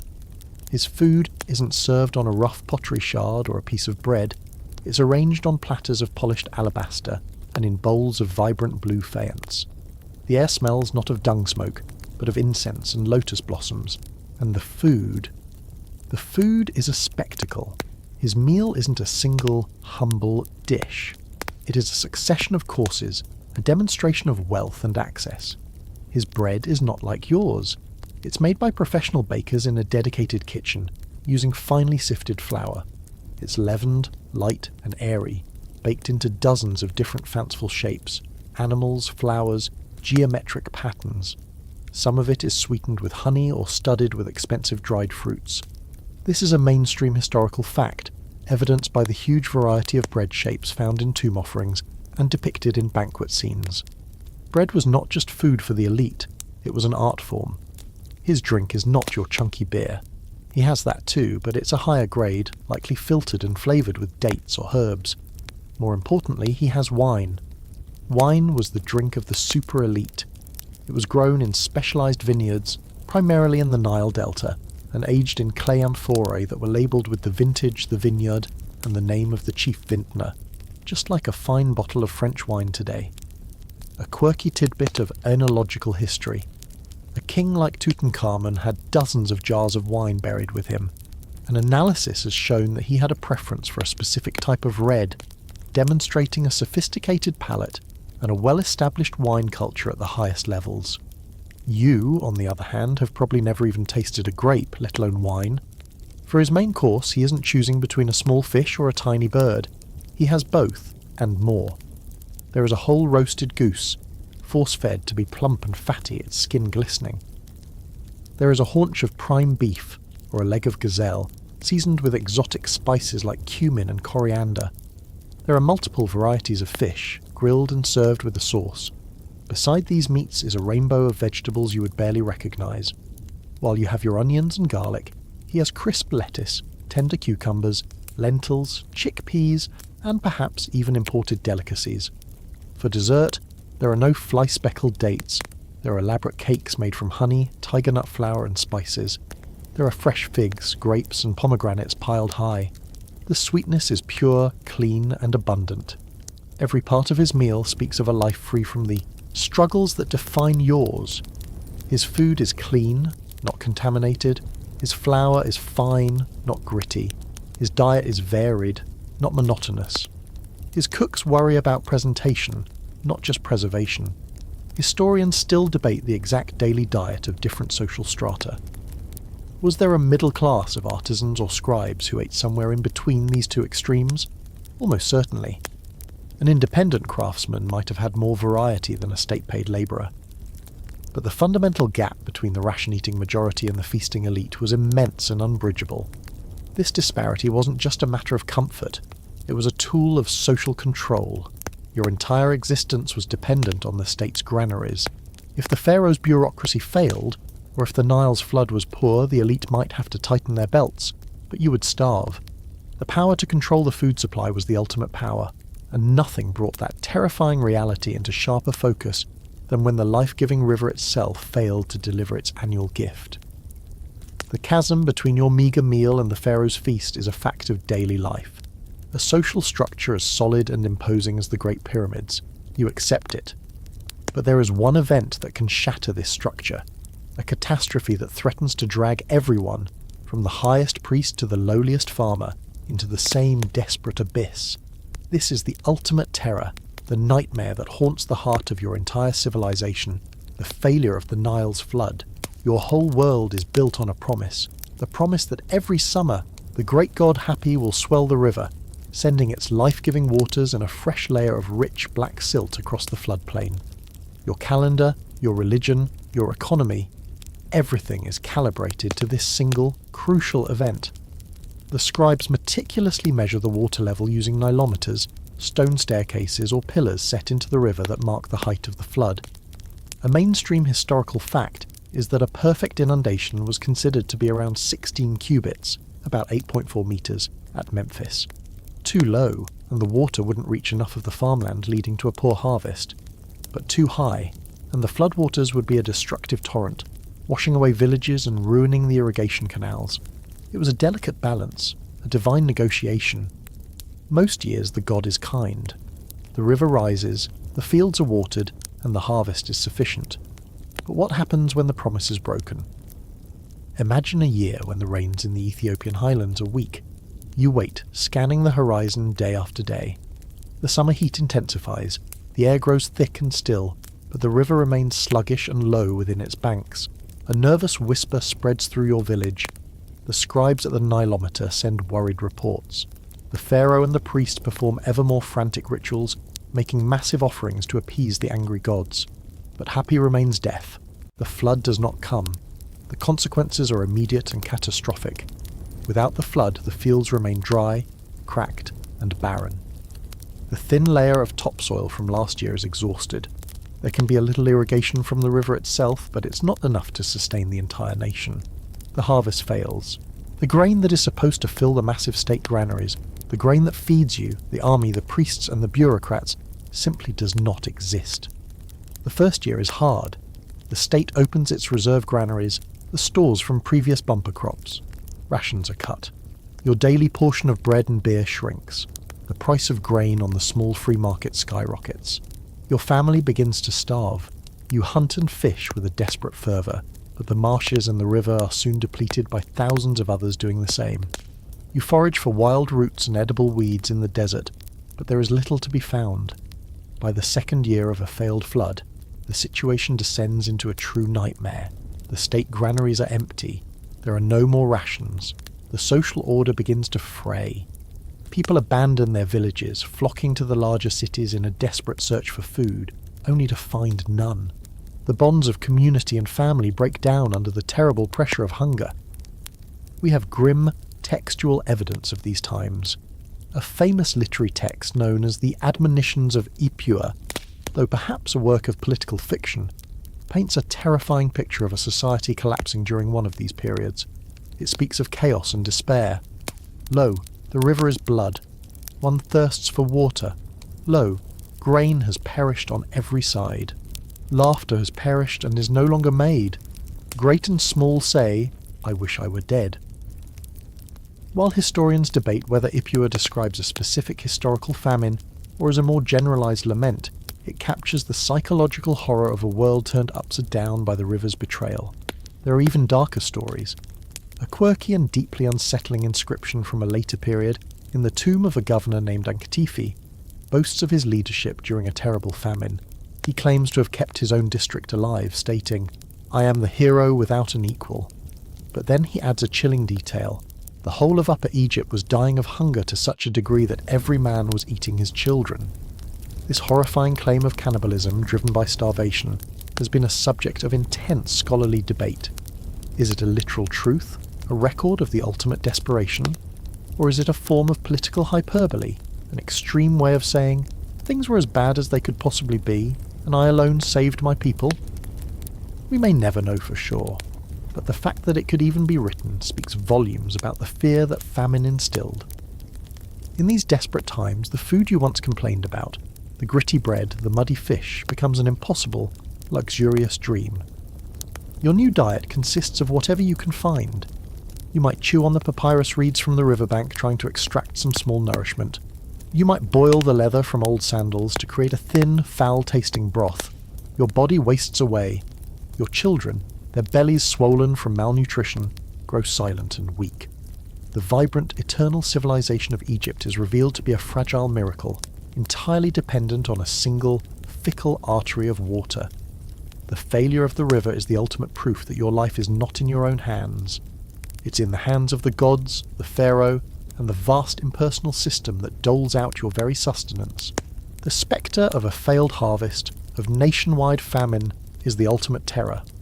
But even in a good year, when the Nile delivers its gift and the granaries are full, your relationship with food is one of absolute dependency. You do not work for money in the way we understand it.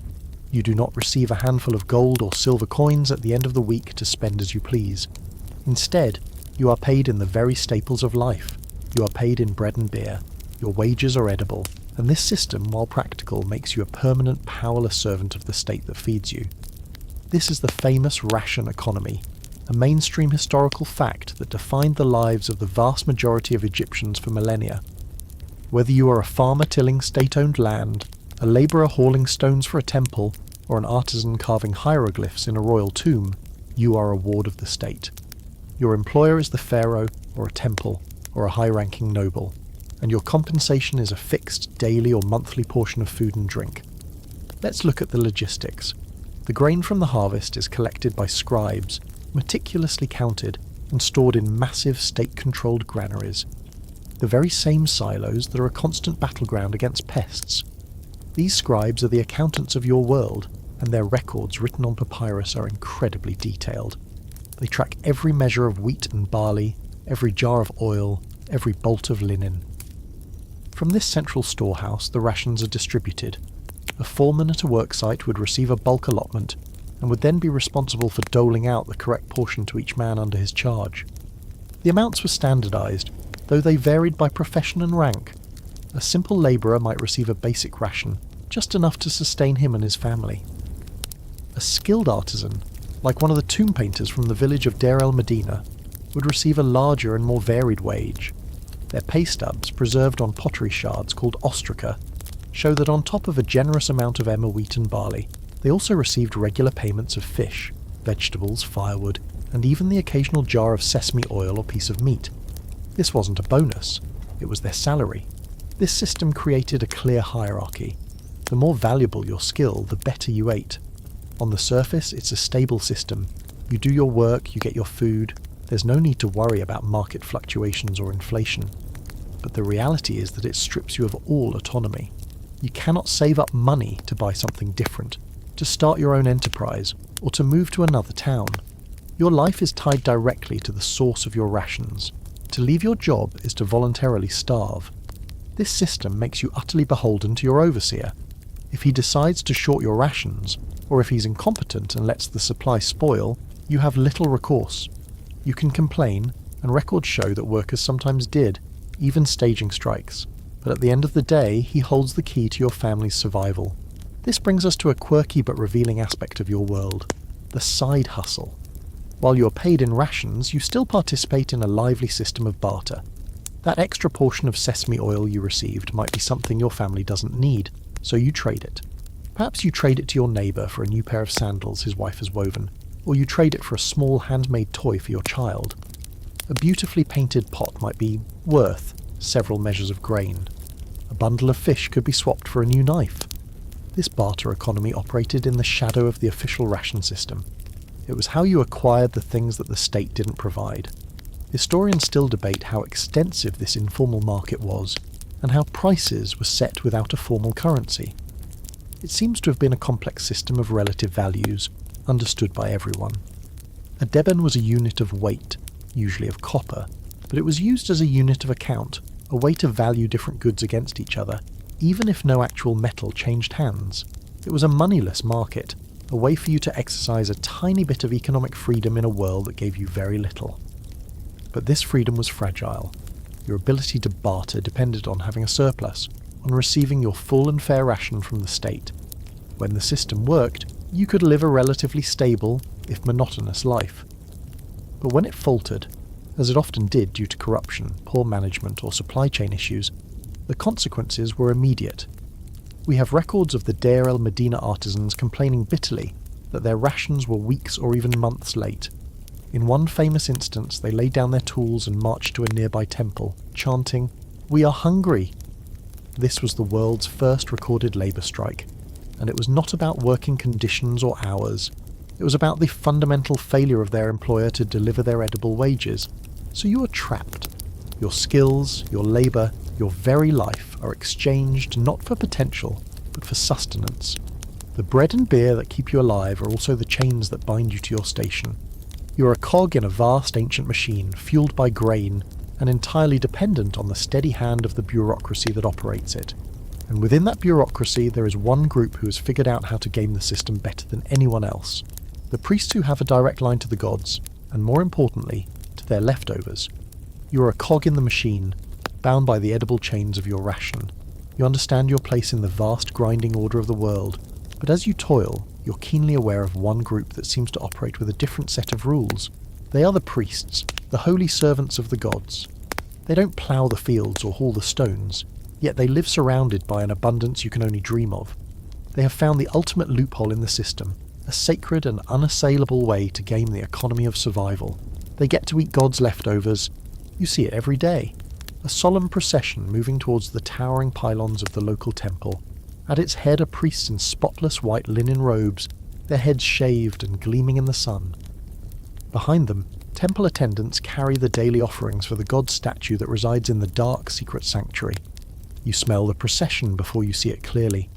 It's the rich, savoury aroma of roasting meat, the sweet scent of honey cakes, the clean fragrance of finely baked bread.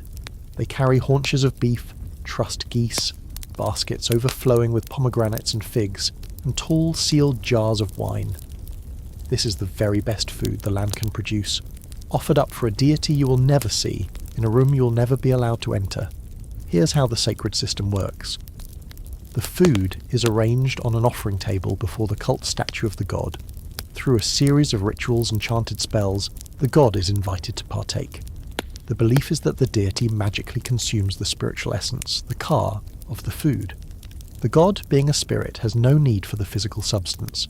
It is a very neat eater, never leaving a crumb or a bone. Once the god is satisfied, the offerings are reverted. This ritual, the wejeb, is a central and established fact of your religious economy. The physical food, now sanctified by its contact with the divine, is removed from the sanctuary.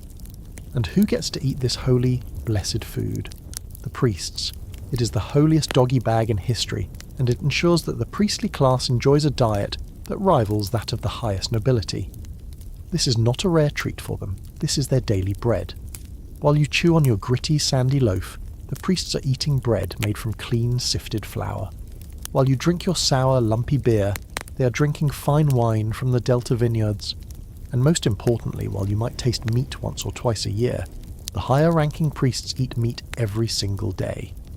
The temple herds provide a steady supply of cattle for sacrifice, meaning that beef, the ultimate luxury, is a regular part of their menu. This is the greatest perk of their job, a form of compensation far beyond any ration of grain. They have the best company cafeteria in the ancient world, and the menu is personally approved by God. Of course, this entire system is wrapped in a thick blanket of religious justification. No one considers it theft. The priests are not stealing from the god, they are sharing in a divine meal. By consuming the reverted offerings, they are absorbing some of the god's power and blessing, making them fit to continue their sacred service. It's a perfect, self-sustaining loop of power and privilege. Historians still debate how much this system was driven by genuine piety versus its function as a powerful economic engine for the priestly class. Was it a deeply felt religious practice, or a brilliant theological justification for ensuring the temple elite were well-fed and loyal? The truth is likely a complex mixture of both. It was a system that fed the spirit of the gods and the bellies of their servants with remarkable efficiency. To even be worthy of handling this divine food, a priest had to maintain a state of extreme ritual purity. This is a quirky but telling detail of their lives. They had to wash multiple times a day in sacred pools. They had to shave their entire bodies, head, face, everything, every few days, so that no stray hair, louse or impurity might fall upon the offerings. They could only wear freshly laundered white linen and papyrus sandals. This enforced cleanliness stands in shocking contrast to your own life. You, who are perpetually dusty, who cooks in a grimy courtyard, who drinks contaminated water. The priests inhabit a separate, sterile world, and their diet reflects this purity. Their food is clean, blessed, and abundant. Yours is gritty, questionable, and scarce. You watch the last of the procession disappear behind the massive temple walls. You know what will happen. The food will be offered, the essence will be consumed, and in a few hours the priest will sit down to a feast. It doesn't necessarily make you angry. It's just the way things are. It is the cosmic order. The gods eat first, then the pharaoh and his court, then the priests, then the regional governors and the high officials, and far, far down at the bottom of that great food chain, there is you, hoping for your daily ration of sandy bread. You're at the very end of the line, ready to receive the last meanest scraps of what this harsh and bountiful land has to offer. And now, it's time for one final, representative meal of your own. The last sliver of the sun bleeds across the western desert, painting the sky in bruised shades of orange and purple. The day's heat begins to recede, but the air remains thick with the accumulated dust and smells of the village. A familiar ache has settled deep in your bones, the dull throb of labour that is your body's daily prayer, and beneath it, a more urgent sensation, the hollow call of hunger. It's time for your final meal of the day, a ritual that is not a celebration, but a simple, grim necessity. It is the culmination of every hardship, every compromise, every risk we have explored together. This is your foul, final feast.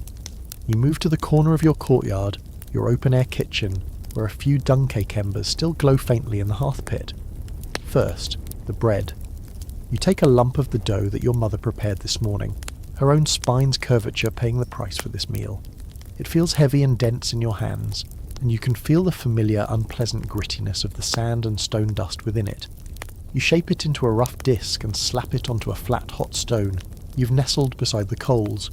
The dung smoke curls around it, acrid and biting, lending its unique and unwelcome perfume to the bake. While it cooks, you prepare the centerpiece. Not a roasted goose, not a haunch of beef. Tonight, it is a piece of salted, sun-dried mullet that has been hanging from a rafter for a week. It's as stiff as a wooden plank and smells powerfully of old fish and salt. You place it in a bowl of the silty Nile water to soften, the same water you know is teeming with invisible dangers. As it soaks, you fish out a couple of hard-boiled pigeon eggs from a small pot, a minor extravagance from a lucky find in a nearby dovecote. You peel them, their shells coming away to reveal a rubbery greyish-white oval. For your vegetable, you reach for an old friend, a small pungent onion. You slice it with a worn bronze knife, its sharp fumes making your eyes water, a welcome distraction from the stinging smoke. Your beverage is ready. You dip a cup into the large clay jar in the corner and pour out a measure of the cloudy, lukewarm beer. You watch a bit of sediment and what looks like a drowned gnat swirl in the cup before settling. You're honestly past the point of caring.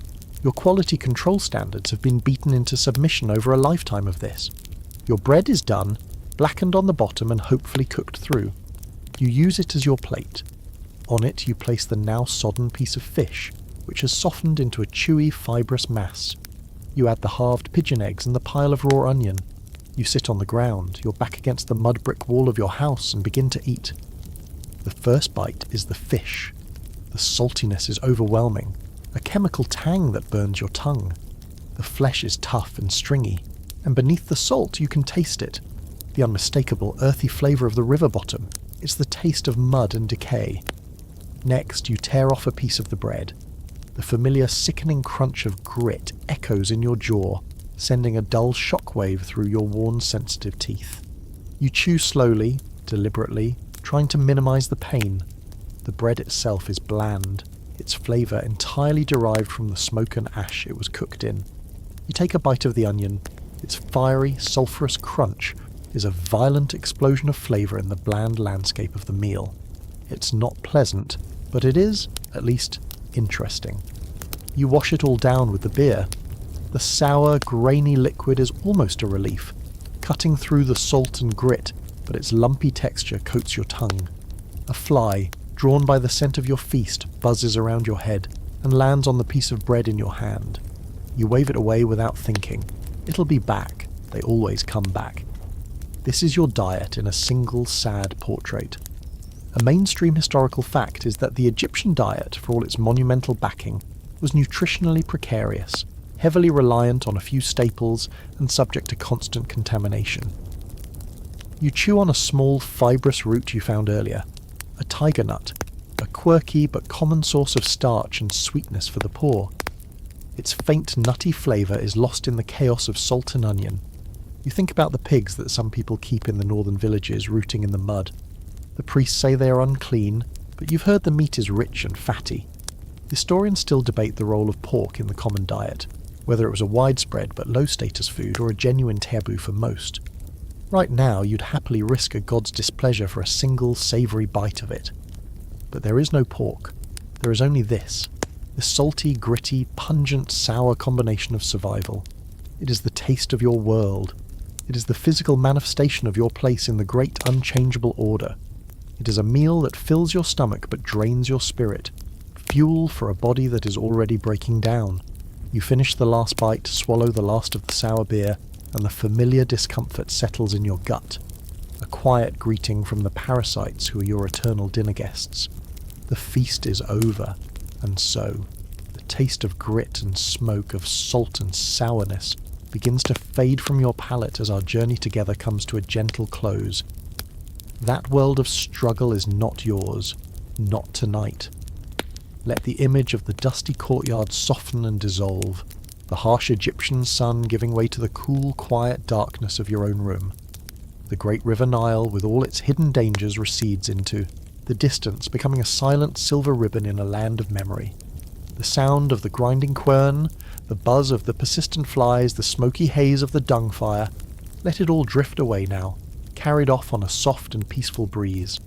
Release the feeling of the hard-packed earth beneath you, and feel instead the comfort of where you are right now. The weight of your own body sinking into a place of rest and safety. Your only task now is to breathe, to let the stories of that hard life go, and to allow the stillness of this moment to settle over you like the finest, softest linen. The day is done. The story is told. Sleep now,